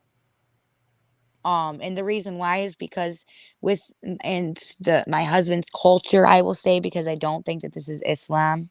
That's my opinion. In his culture, the women, you know, should pray in the home. But I don't know how to pray really. I pray how I would pray if I was Christian, you guys. So that's one of the things that you know, I will say, like the I think you they're called surahs. And I do like wudu, where you wash and, you know, all that stuff. Um I do get my nails done only when I'm, you know, excuse me if this is too much information, but only when the woman's time of the month comes. And mine is like extra crazy. So I have like an extra week than normal people. So that's when I choose to get my nails done. But like I can't do my nails on opposite times unless I have like antibiotic medication I'm doing like that, or like I'm real sick or something like that, then I don't have to pray like 5 times a day, but you're supposed to regardless. um I'm just a really crappy Muslim right now, if you want the truth, but I'm doing the best that I can to be a human being, you know, and I am trying to learn Islam. And but I was raised in a church, in a Baptist church on Service Drive in Belleville. You know, like I was raised, even my two older kids, like we used to sing um Jesus, yes, he's one for me. You got, you know, he's the king of the universe, the jungle and the sea, blah blah blah blah blah. You know, like the Christian music and stuff, you know, shout in the name of the Lord. And like Diary of the Black Mad Black Woman, Father, can you hear me? Like that's type of stuff I jam out to, y'all. Whew, I can't help it. So, you know, I have like I'm mixed, I guess. You know, I love Islam. I love the people. Like Tom made a really good point. You really did, Tom, because you had made a comment one day on the phone when I like told you my story, you know, Yeah. and you said, I don't know if you would have been embraced in Christianity like you were in Islam. And that's absolutely correct. Like, that's why it really got me down and like really shocked me when I seen these people and like focusing literally on this part of my teeth, like right here, and putting that as the picture. Like, and I was sucking pee-pees. That's how my teeth got falling out. Can anybody please answer me? Tom, does that happen? Can your teeth fall out from giving oral? I don't think so. I don't either, but that just sounds I can retarded. do a survey for you if you want. Please, you know? Yeah. I can go back the last 50 years. Yeah, you know, that'd be Be a nice pretty good because sample. Yeah. excuse me. Yeah, and I think that a lot of the women on here in their 40s and 50s, Hmm. and 60s, and I'm pretty sure they all have their teeth. So right off the bat, I'd say no. That'd be a bad rumor to start. That's what someone did on their page. They said that I was Yeah, that's just more YouTube bullshit. he said that he's seen me in there. Why don't I get up there and talk about how I run with Maddie? Why wouldn't I tell Yeah, the truth and say how I yeah. shared men with Maddie and men that she didn't want I took and I was No, in but his building and yeah, he's a nut job. And he can't get anybody to watch his videos other than that. to me it's like really Yeah, that is terrible, number 1, and number 2, like you're a grown man living in a half abandoned house with your child with no job. yeah. So if I'm a bad parent, okay, I cuss, but No, he just said that he don't pay sees any attention to him. well, I don't, but it just got to me because he made that comment of how there's hookers that come in and out and drug dealers and all No, that. but Okay, but you live there with your daughter, right? yeah, it's all he's reached his Peter principle. It'll never get any better. I think that's true. And it's Mm, frustrating to him. So the only way he can get people to tune in is to make up things. yeah, I guess that. Yeah, I've learned I mean, that. there isn't anybody out there that believes it. So it's not worth giving him any attention for. I mean, he Yeah, named his that's true. channel after mine because no one would watch anything that he does if he didn't use someone else's name. He's, To be honest, I liked him at first, Tom. Like when I seen that today, that hurt my feelings because if you look at my YouTube, well, my son and I's, yeah, I liked all his stuff. Like I told him how beautiful his daughter was, and yeah, let me tell you, he has a beautiful voice. What a waste of a talent. yeah, Like, and he has a beautiful daughter, and he's such a good dad.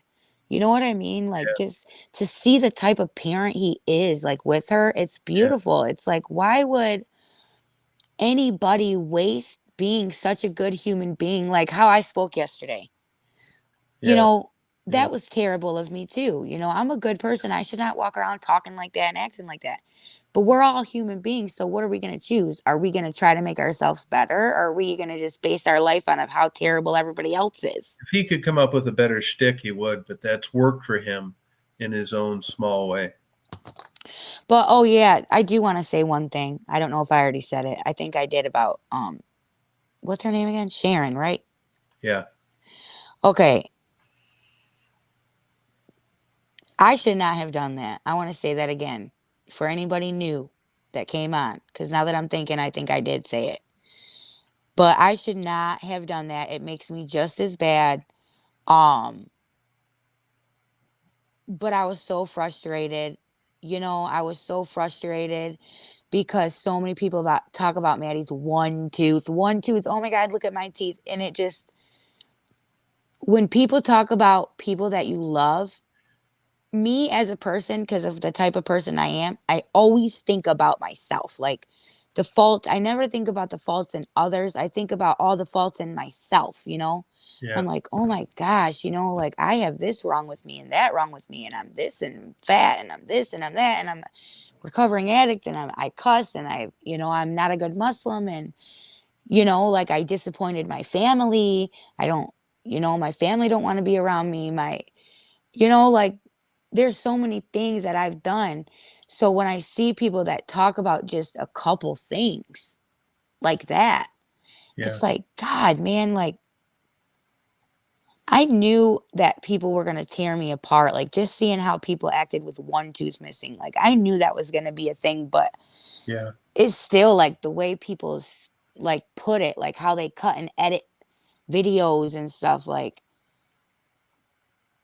I don't know. So I should not have done that to her because although she does make her channel about other people, you guys, and it is terrible, that doesn't mean I should do that too. She's never done anything to me. She never did. And I didn't see the video she posted about me. I'm not even going to look because I will write a book on her thing too, because that's what I've been doing, writing books, talking about, with the one person I wasn't very happy and I said everything I just said to you about how they're living with their kid and stuff. And that was my defense. For some people, I cried and was like, I'm sorry. I didn't mean to talk like that.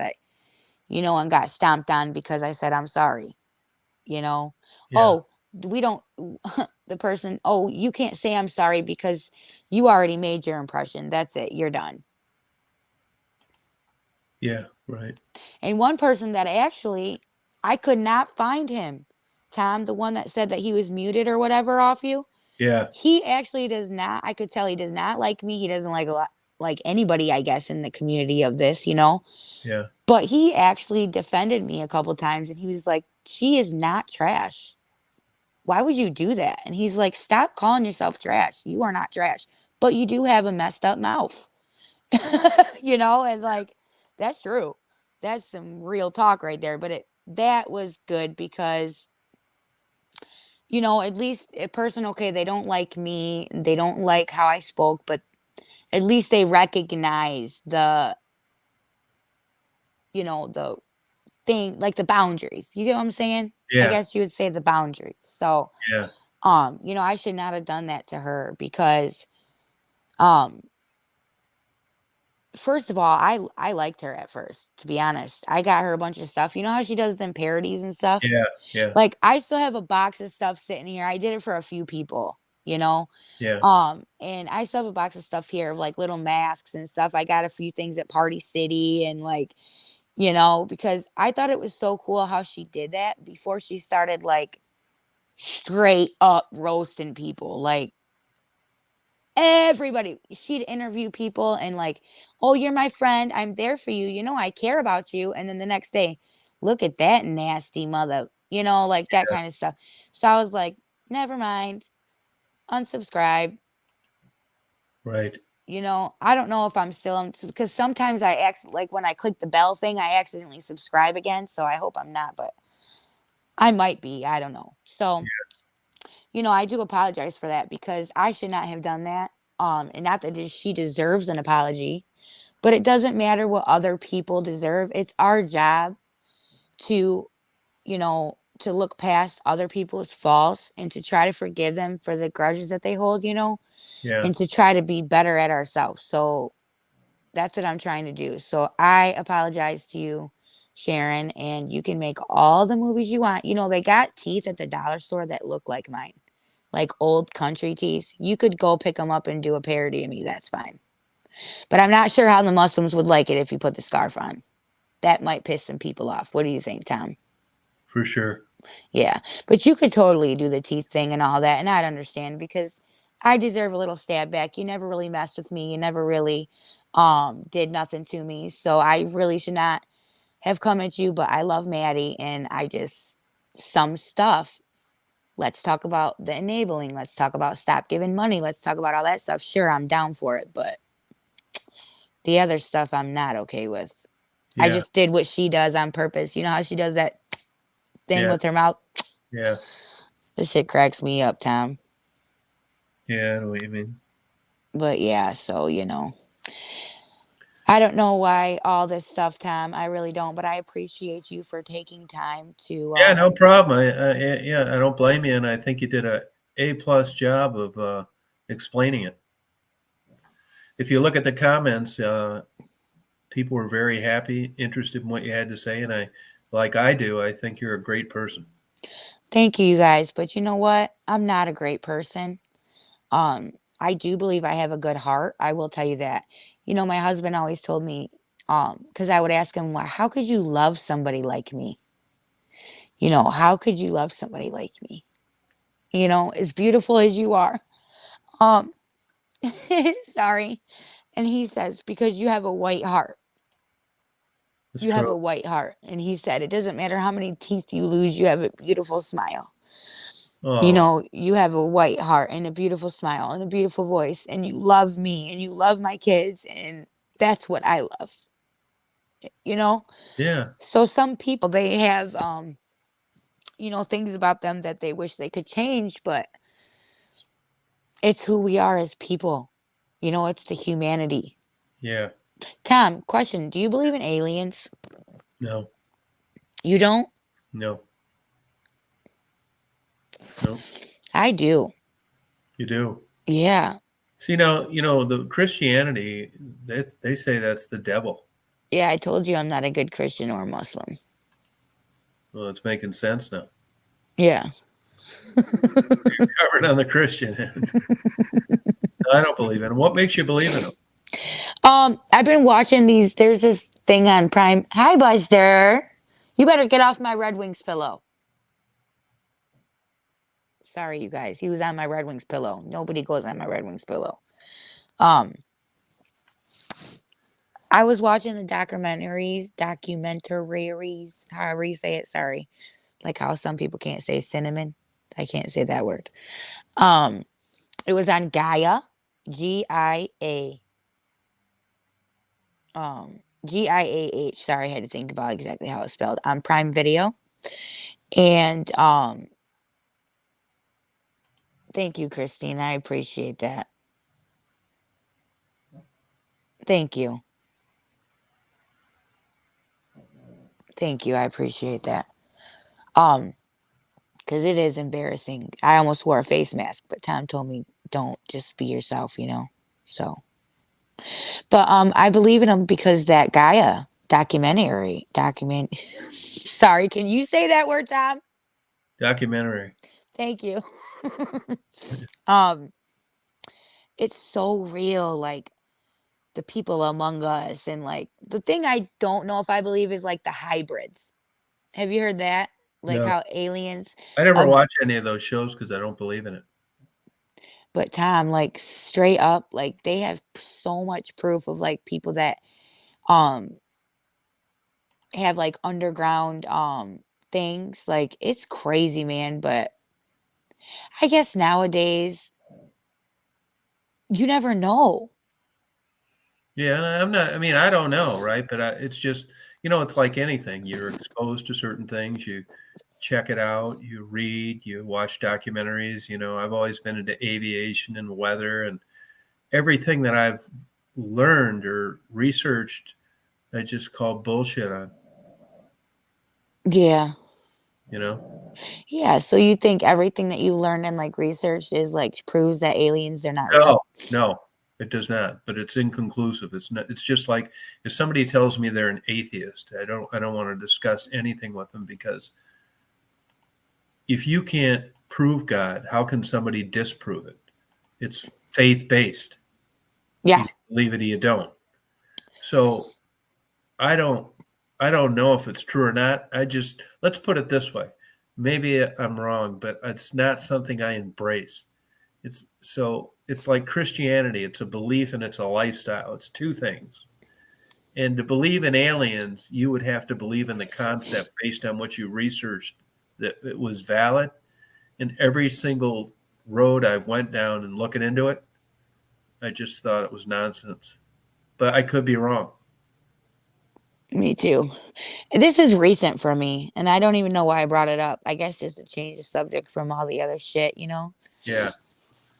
Excuse my French. No, I don't, I just, I don't think it is. I mean, when I look at like, let's take for an example, bird migration, the distances these birds fly and the perils along the way. Tell me about that real quick. Yeah, it's super complex and how they save energy and how they land in places they've never been and try and survive. So when I compare something that's factual that I can research and validate, and then I look at aliens, and it's just a bunch of blurry pictures and crazy freaks talking about it. I just choose not to like invest in it, I guess I should say. Yeah. I wish the hell if there were some, I would be happy as hell. One would land in front of me. I'd bear witness to it. I guess that's why I want to believe so bad, you know, Yeah. because I'm so stuck like Yeah, between I know what you mean. lifestyles. No, I get it. I get it. Yeah. Like No, I'm so I think stuck. no. Me too. I wish they could just wave a wand and you could be both feet in, no doubts about it. This is the way it is. Yeah, you know, like Yeah, and it's like you're always like kind of getting semi turned off on what you want to believe in so bad. what did that guy say? My teeth are really bad, but what? Oh, that Oh, woman, I'm she's talking sorry. about hers, yeah. But I have chips in my front teeth and I'm so afraid of the dentist. What are chips, Christine? Like biting on something and chipping your tooth. You got a part missing. You know what I mean? Like, Oh, so they're not like gone like mine, right. but Yeah, there are people that are just there. That's a legitimate psychiatric diagnosis. They call it something about not going to a dentist. I'm terrified, you guys. But I know that, No, I'm they not did gonna see lie. now Nellie mentions no, yeah, they did mention it, but just because you see something in flight doesn't legitimize it. When something's a long ways away and it's poorly lit, it could be a bunch of things. It doesn't mean it's an alien. It's something you can. That's why they call them unidentified flying objects. That doesn't translate into alien. It translates into unidentified. And in your lifetime, how many things have you seen from a distance that you thought were one thing and they were another? A And lot. yeah, and you look at the Loch Ness monster and all these blurry photos of these spaceships, and That's funny. I don't know. I mean, that's an extreme example to maybe not believe in it. But I guess what I've been exposed to and researched and experienced, it doesn't, it doesn't interest me. And I just don't, if I had to, let's put it this way. I would answer a question like that, giving you odds.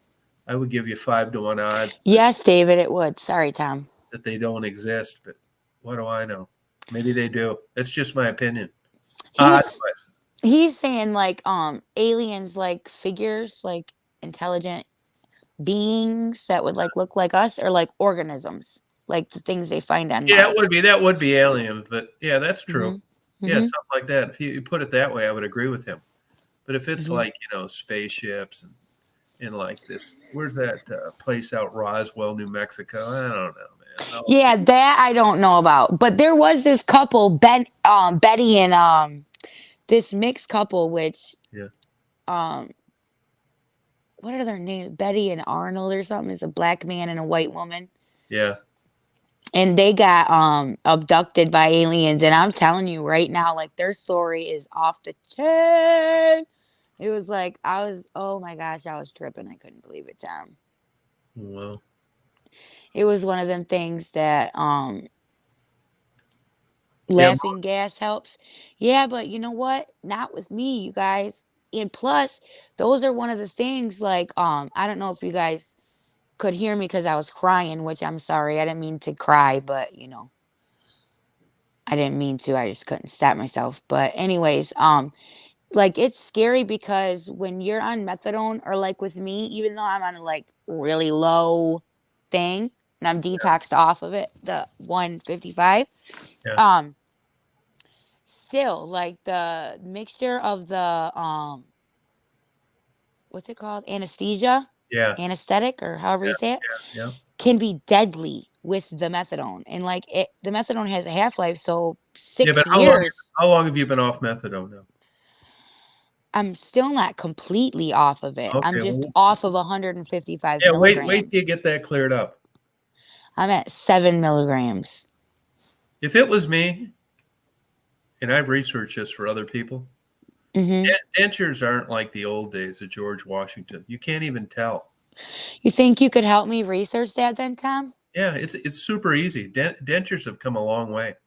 But a full set of teeth is like 60 grand. That's okay. I don't think it's worth it. No, but dentures are like 1800. And Medicaid pays for dentures. They do. Hmm. If your husband's got a business and you've got Blue Cross Blue Shield, He's willing to. Well, with the Medicaid's not going veneers, to pay for it. yeah, they will. Medicaid still pays for the things that it's crazy how it works, because the fact that he is just became a citizen and my two older stepsons are not Yeah. yet. Like, Medicaid they'll pay for dentures. That's true. yes, That's it. but the Valiers, they have a program now, Tom. Yeah. At first, it was a program through The the methadone veneers have clinic. got to be put on existing teeth. No, they don't. They put metal bars in there and they screw on. The teeth? That's what my That's mom has. implants, isn't it? Yeah, I that's what I meant. Sorry. Okay, implants. Yeah, 65 grand. Yep. But the thing, Medicare doesn't cover that. no, but if you have a disease, a genetic or hereditary, whatever word you Yeah, use, sorry, yeah, they will cover 42% of it, I believe that. but only I'm just telling 42%. you everything that I know. If you'd have told me 25 years ago, would you consider getting dentures? I'd say no. They were so obvious. You could tell anybody that had them. There's some gorgeous women on YouTube that give examples of with their dentures in and their dentures out. And you wouldn't guess in a million years that they had dentures. 25 years ago, it wasn't like that. Everybody looked like George Washington. You know, I mean, So who'd want funny. dentures? It was super obvious. But I'll tell you, the difference between 65 grand and 1800, nobody could tell. Hmm. I would go with dentures. I wouldn't have said that before. Yeah. Would they say you have no idea how hard it is to smile? What? The Oh one yeah. before No, that. I've heard this from a lot of people before. Yeah. Yeah, I know. You see me like trying to. And you know this already. Here's one thing I would be worrying about with bad teeth. Hmm. You know, smoking's not doing you any favors. I know, but I'm stressed, Tom. But that's what everybody says. Nicotine's their best friend. That's the one thing they enjoy. I know. I know. I got a buddy that's a doctor. He tells me these stories. But what you want to worry about with bad teeth is Hmm. constant chronic inflammation, which floats around the body, which can cause heart attacks and strokes and all sorts of shit. It's just not your teeth. It's Yeah, systemic. I had a seizure a couple weeks ago Yeah, it's over it. systemic. It's floating around your body. Jennifer can tell you this. So it's a constant source of inflammation Who's that you Jennifer? don't want to be exposed to long term. Who's Jennifer? She's on here right now. She's a nurse down in Florida. Oh, okay. But these nurses are familiar with this. I'm sure Mary knows about it. Here's another guy that talks about this A1 denture. Oh, hi, Mary. I want to meet you one time, Mary. I did. Tom I talk. emailed you back. Don't like that. Tom talks really good about you, Mary. Oh, here's Alicia's got an opinion on this. Yeah. You should get at least 2 implants on your lower arch. Look at this. Look what Simca said. My brother had a full mouth of implants and he wished he'd have gone with dentures. Yeah, does it really hurt, Simca? My mom's like when I was talking to my mama, she said like she lost feeling in her whole right side. Huh. Yeah, if she still has teeth, but she has like 7 teeth out of 32, Alicia, that'd be like 45 grand. Oh, here Nellie knows this person in Redford. That'd be cool. Yeah, I have. Hold on, let me count.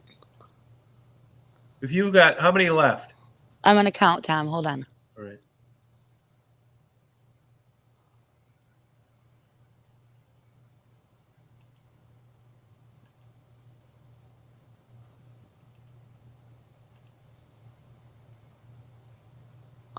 12. So you got 12, huh? Hmm. And then a You few of lost them are like 22. You broken lost down here. 22. You Huh? got 32. People have 32 teeth. So you lost 22. You Hmm. lost 20. You got 12 left. Yeah, how do you know if a dentist is good? Just reviews, people that have had good experiences. I don't think, to me, and I don't know this 100%, but I think that if you go to someone that does lots of dentures, you can't go wrong. Thank you, Canadian girl. You know, I used to do that before I got on here. I swear to God. You seen how I did that live yesterday, right? How I was smiling, I didn't care. Yeah. But I will never do that again. I swear to God, I will never smile on YouTube again like that, No, I would. intentionally. No, you should do it. Mm-mm. That's too depressing, man. But then one day my kids are gonna see that and be embarrassed of their mom because of how she looks. Like that's Yeah, but it's up like to you. cussing is one thing, you know. They're used to me cussing. As bad as that might But like sound, you like said, you have a way of explaining it away. It isn't like you just never wanted to use a toothbrush. There's a I reason brush why. my teeth every day, and the white stuff you see on the bottom right here, Yeah. is because I buy that stuff from the store. Yeah. Them, you know, actually,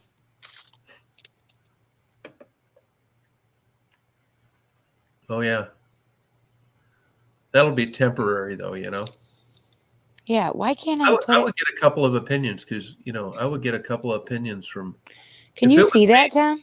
Yeah. I think if it was me, Yeah, I that's better. I think I get dentures because, like I said, go on YouTube and look at like beautiful women dentures. You're not gonna believe it. It's like not like the old days. Yeah, well, anytime I look at beautiful women, I get sad. No. Yeah, but like Lori says, yeah, but most beautiful women don't have what you have: a good heart and a great family and a nice husband. Didn't get him anywhere. That's true. You know what? That's like, you know, I think that's what keeps me going, Tom, is that I have, I don't want to say it like that, but God really gave me a beautiful Oh, recovery. yeah, yep. You know, he gave me a reason, a purpose, you know. I mean, if you were going to do this, I think the reason would be solely to make yourself feel better.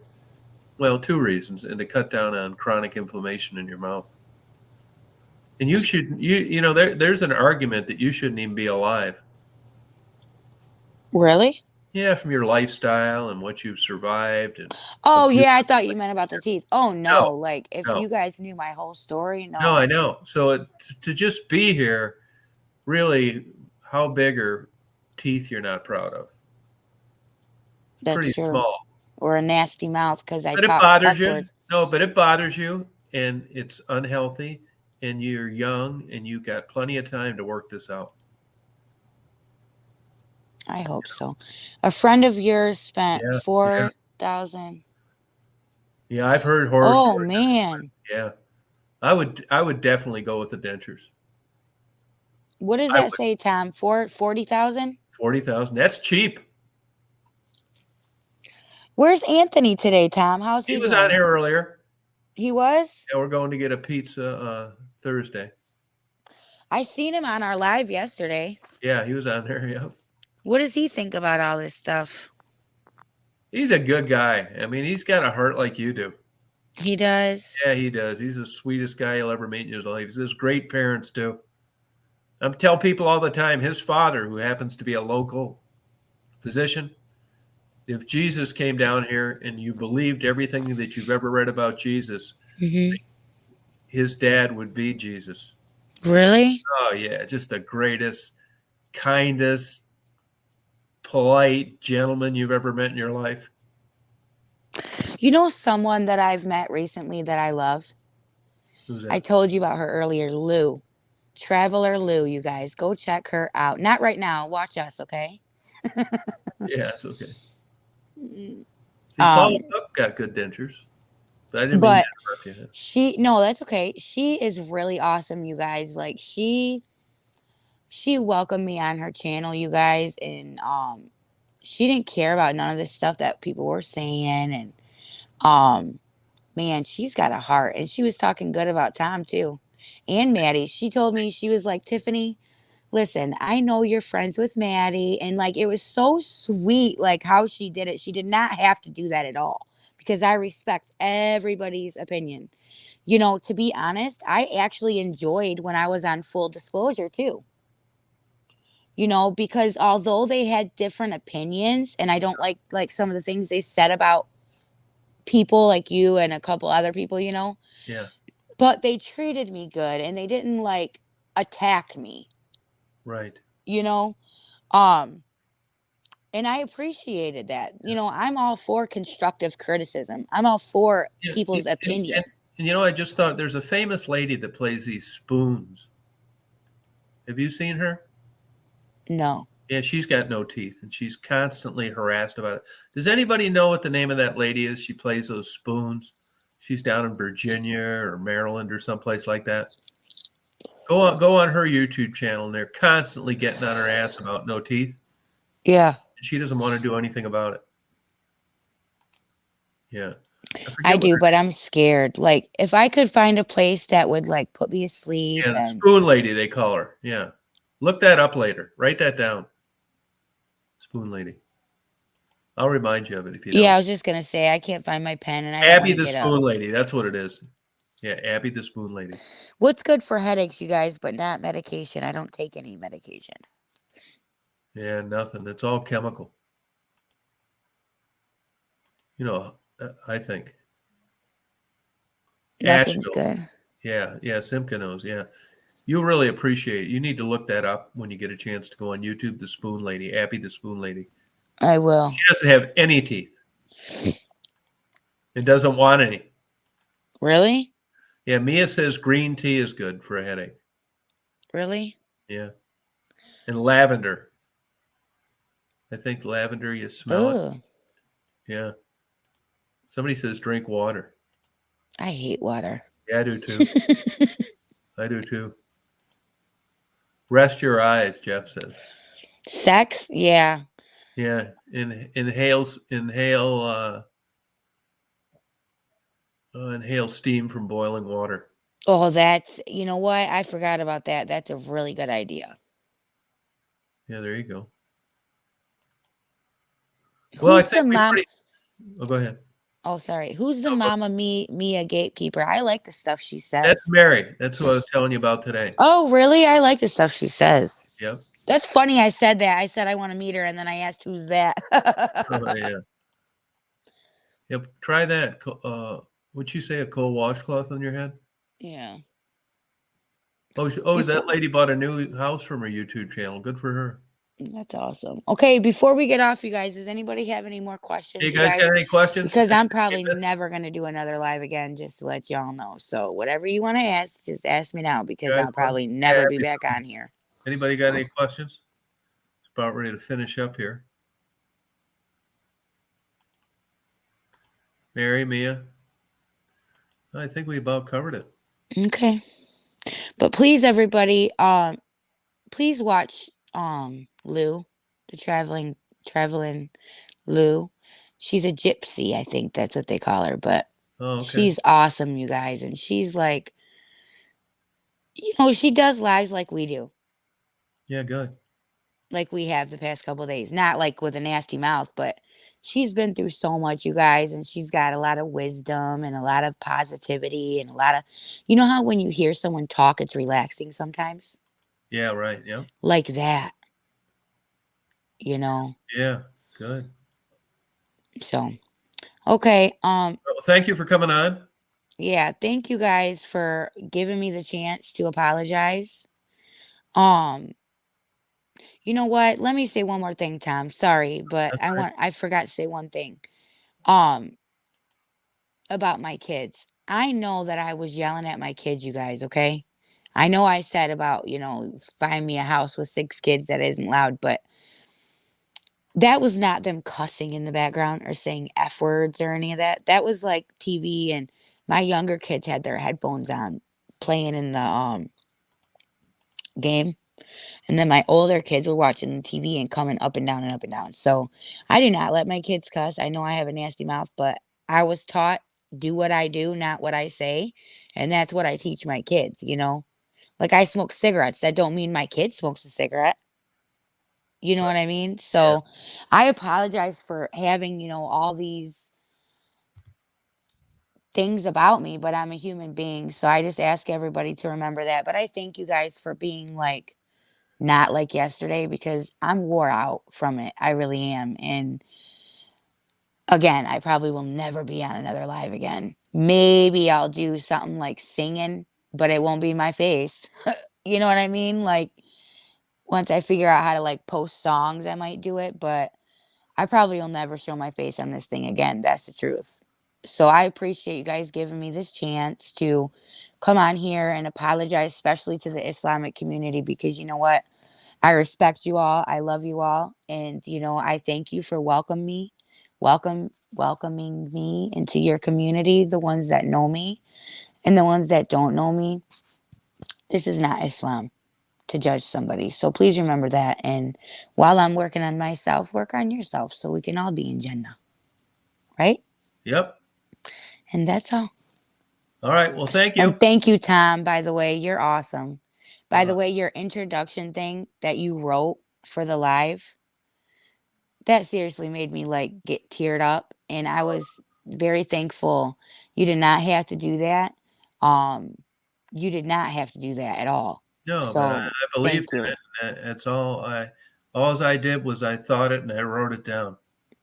Well, thank you, Tom. Well, you're welcome. Hopefully we can meet one day and have lunch or something, That sounds good. And you're certainly welcome to come back and join any of the other chats we have about different things. And who Okay. knows where the road's going to take us with Maddie. Yeah. Amen. Let's everybody do this. Let's everybody, whoever we pray to, or, whatever spiritual um things that we believe in, let's tap into that and really, really dig deep for her. But stop sending cash. Yeah, I I will did. I have for a long time. yeah, not you. I'm just saying in Yeah, general. yeah. Stop sending cash and we'll work out the rest. And trust me, whatever she needs, I promise you guys this. I'm really close to her. So Tell her we said hello, by the way. I will. I will, because when I get off here, I'm gonna text her. I'm so excited she texted me. I thought she was gonna be like so mad at me. Yeah, well, there's you a know. chance she doesn't know about it too. Oh, I doubt that. I do too, but I wouldn't rule it out. And if somebody really knows you like her, Yeah. she wouldn't be mad because you got her best interest at heart. I don't know. People are different when they're at that stage Yeah, but she in did call you, addiction. so if she does know about it, that's good. Yeah, she did. She did. So We have a good night, Tim. you too. Okay. I'm gonna exit out of here. Thank you. Hey, Tom, real quick. Yeah, How do I look at the comments and stuff? Can I at the yeah. You regular? can just go on YouTube and you can scroll up and down. And you'll see them all. Okay, because the last live I couldn't. Really? Yeah, They should all be on YouTube. I couldn't see. Like it didn't give me that option to click live chat. Even on YouTube side? Do you know anything about that, Mary? Mary, do you know anything about that where they can go and I think I got all the settings. Oh, thank you, Hippie Chick. Hippie Hair Freak. I will look into that, but Hippie, what? I did delete some other recordings off this StreamYard because I don't care about them. So it should be a fresh thing where you can go on and watch them all, I think. Oh, click on live chat. Did you know that? Click on live chat later. It takes you time for YouTube to upload the comments. What'd Usually they say? The night chats feel like um school.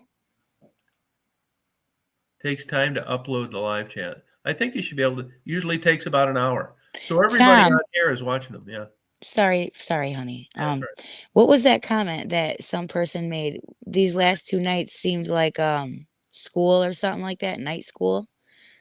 Oh, adult education. Yeah, it was a compliment right there. I don't think that was a compliment, No, it but is a that's compliment. funny. I know him. I know him. He's learning a lot. Education. He learned a lot.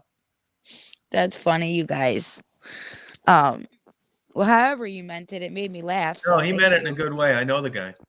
Oh, that's okay either way. Tom, I don't expect you, like I asked you earlier, remember when I said, um, what would it be like if we didn't delete all of them, because I'm a firm believer of like you got to take the good with the bad, and even though it might make me upset and stuff, I don't expect to get on here and get my butt kissed, like No, I know. But I delete the negative comments. That's not what it's about because they're has there not been a lot of justified. them today? No, not. I didn't see any tonight, really. None. Really? No. Thank you, God. Now, Simka said the live chat is available, so you'll be able to go and read them all. Okay, thank you, Senka. Just because I want to, see, and if anybody had a question or something that we didn't answer or something, But Yeah. okay, thank you guys. I'm gonna All get right. off here. All I'm right. gonna Good try night. that cold compress too. Thank you. Have a good night. All right. You too. Talk to you later. Okay, Tom. Bye All right. bye. Bye bye. Well, you guys, I thought that was. I thought she did a great job. Sweetheart of a person. I mean, I think she has good intentions. So I'm glad she came on. I think she got a chance to get all that off her chest, and that's good. You know, she's new to YouTube, and you know how that goes. Yeah, it's very nice. I think so too.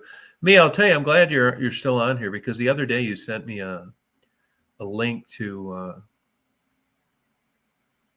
a video that I forgot to take down, and I couldn't find the damn thing. And what happens sometimes, I'll go through, I'll look, like I'll put Maddie in the search bar, and I must have titled it different. So you sent me a link on one that I forgot to turn down. Well, what happens is when people put links on messages, they'll be held. I have to approve them. So what I should have done is clicked on the link first, but instead I approved it, because 99% of the time after I approve it, I can go back in the comments and see that you're there. The comment was approved. I click on the link and I go and hide the video. But when I did that, when I put approved it, I never saw your message again. That happens sometimes. I don't know why. So if you could send that link to me over again, I'd appreciate it. I thought that I got them all, but I guess that I didn't, you know. Yeah. Oh, thank you, Simka. Yeah.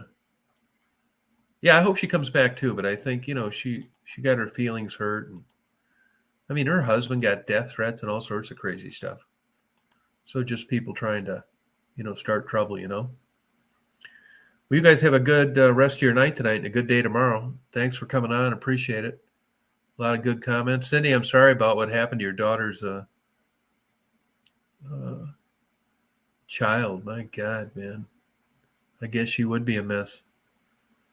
Sorry for that. What a tragedy. Yeah. Here's Mia. Let me see Mia actually on here too. Mia's been around for quite a while. I even went in under the name on the title, you know, because I know that happens once in a while. And yeah, thanks, Nellie. And I couldn't find the damn thing. That happens. If you guys see some of those where I'm, you know, putting a link to their channel, Maddie, let me know about it. It's crazy. You would think as the owner of the channel that this would be easy. 95% of it works pretty good, but I can't even find some of my own videos sometimes, even after I know what the name of the video has been titled. So weird. Oh, thanks a lot. Bye, Jabo. Have a good night. Yeah. So I hope Mia emails me that, because I should be able to do it.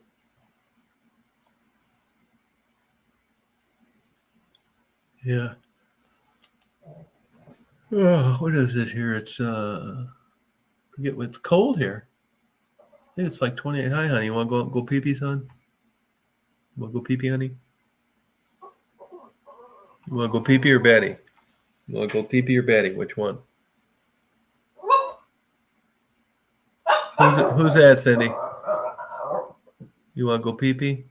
See you, Dave. Thank you. Good blocking. Good blocking job. Daisy's not getting enough attention paid to her. I know, honey. I see you down there. You want to go pee pee or what? You want to go pee pee or what? Daisy's getting groomed tomorrow for the first time if she doesn't try to attack the groomer. You want to go out and go pee pee? You do want to go pee pee. Yeah, thanks, Gertie. Appreciate it. Yeah, she's not going over by the door. Do you want to go pee pees or not? You want to go pee pee? Want to go out here and go pee pee? Want to go pee pee? Go out here and go pee pee. You rather pee pee on the floor tonight? Want to go pee pee? Let's go out here and go pee pee. Let's go pee pee. Come on. Go pee pee. Come on. Come on with Dad. Come on, let's go pee pee. Go pee pee, huh? Go pee pee. Yeah, she don't want to go.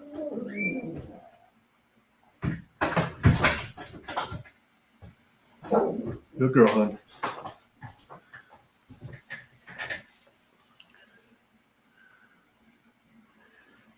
Yeah, she's very verbal all day long about different things. She's got about 20 different noises. Oh, I removed it already? Oh, good. Thank you. Thanks a lot for doing that. Oh, okay, cool. Thank you. Yeah, it's weird on that. There's certain things like that. There's sometimes comments I'll approve and I'll never see them again. And I can go in and delete comments on my phone and then go in and delete them on my laptop. And then somebody will say, why did you let that comment stay up there? It's because I never saw it. Then I'll go to the video itself, scroll down and find the comment they're talking about. It's weird. Yeah. Yeah, she's a smart dog. Yep. All right, you guys. Well, have a good night. Have a good day tomorrow. Appreciate it. Me, have a good night. Mary, everybody that contributed. It's great to have you show up and interact. And moderators did a good job. This was a pretty benign chat, although a couple of the moderators really torpedoed a bunch of them today. So that was good. Thank you for doing that. Yeah. So that's good news. All right, everybody. Well, good night. Good night, Canadian girl. Jennifer, thank you.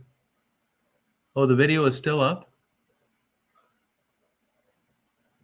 Oh, this is the video. It is. See, I can't click on that. Mia, could you email that to me?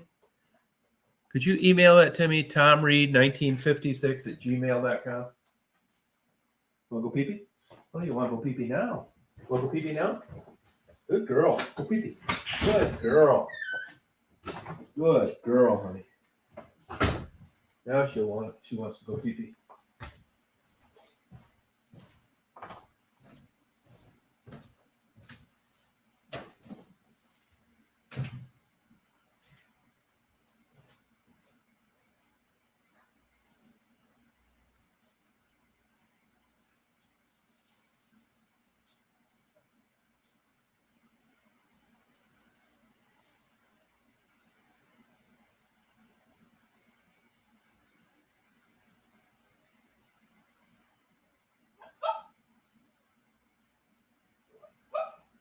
I'm coming. I'm coming. I'm coming. I'm coming. You want to go to Betty now? Good girl. Good job. Good job. Good girl, honey. We're going to go to Betty now. Oh, thanks a lot. Appreciate it. Yeah, she's like that. Yeah, sorry again for that, Cindy. I know. We're going to Betty now, hon. All right. Good night, you guys. Thank you. We're going to Betty.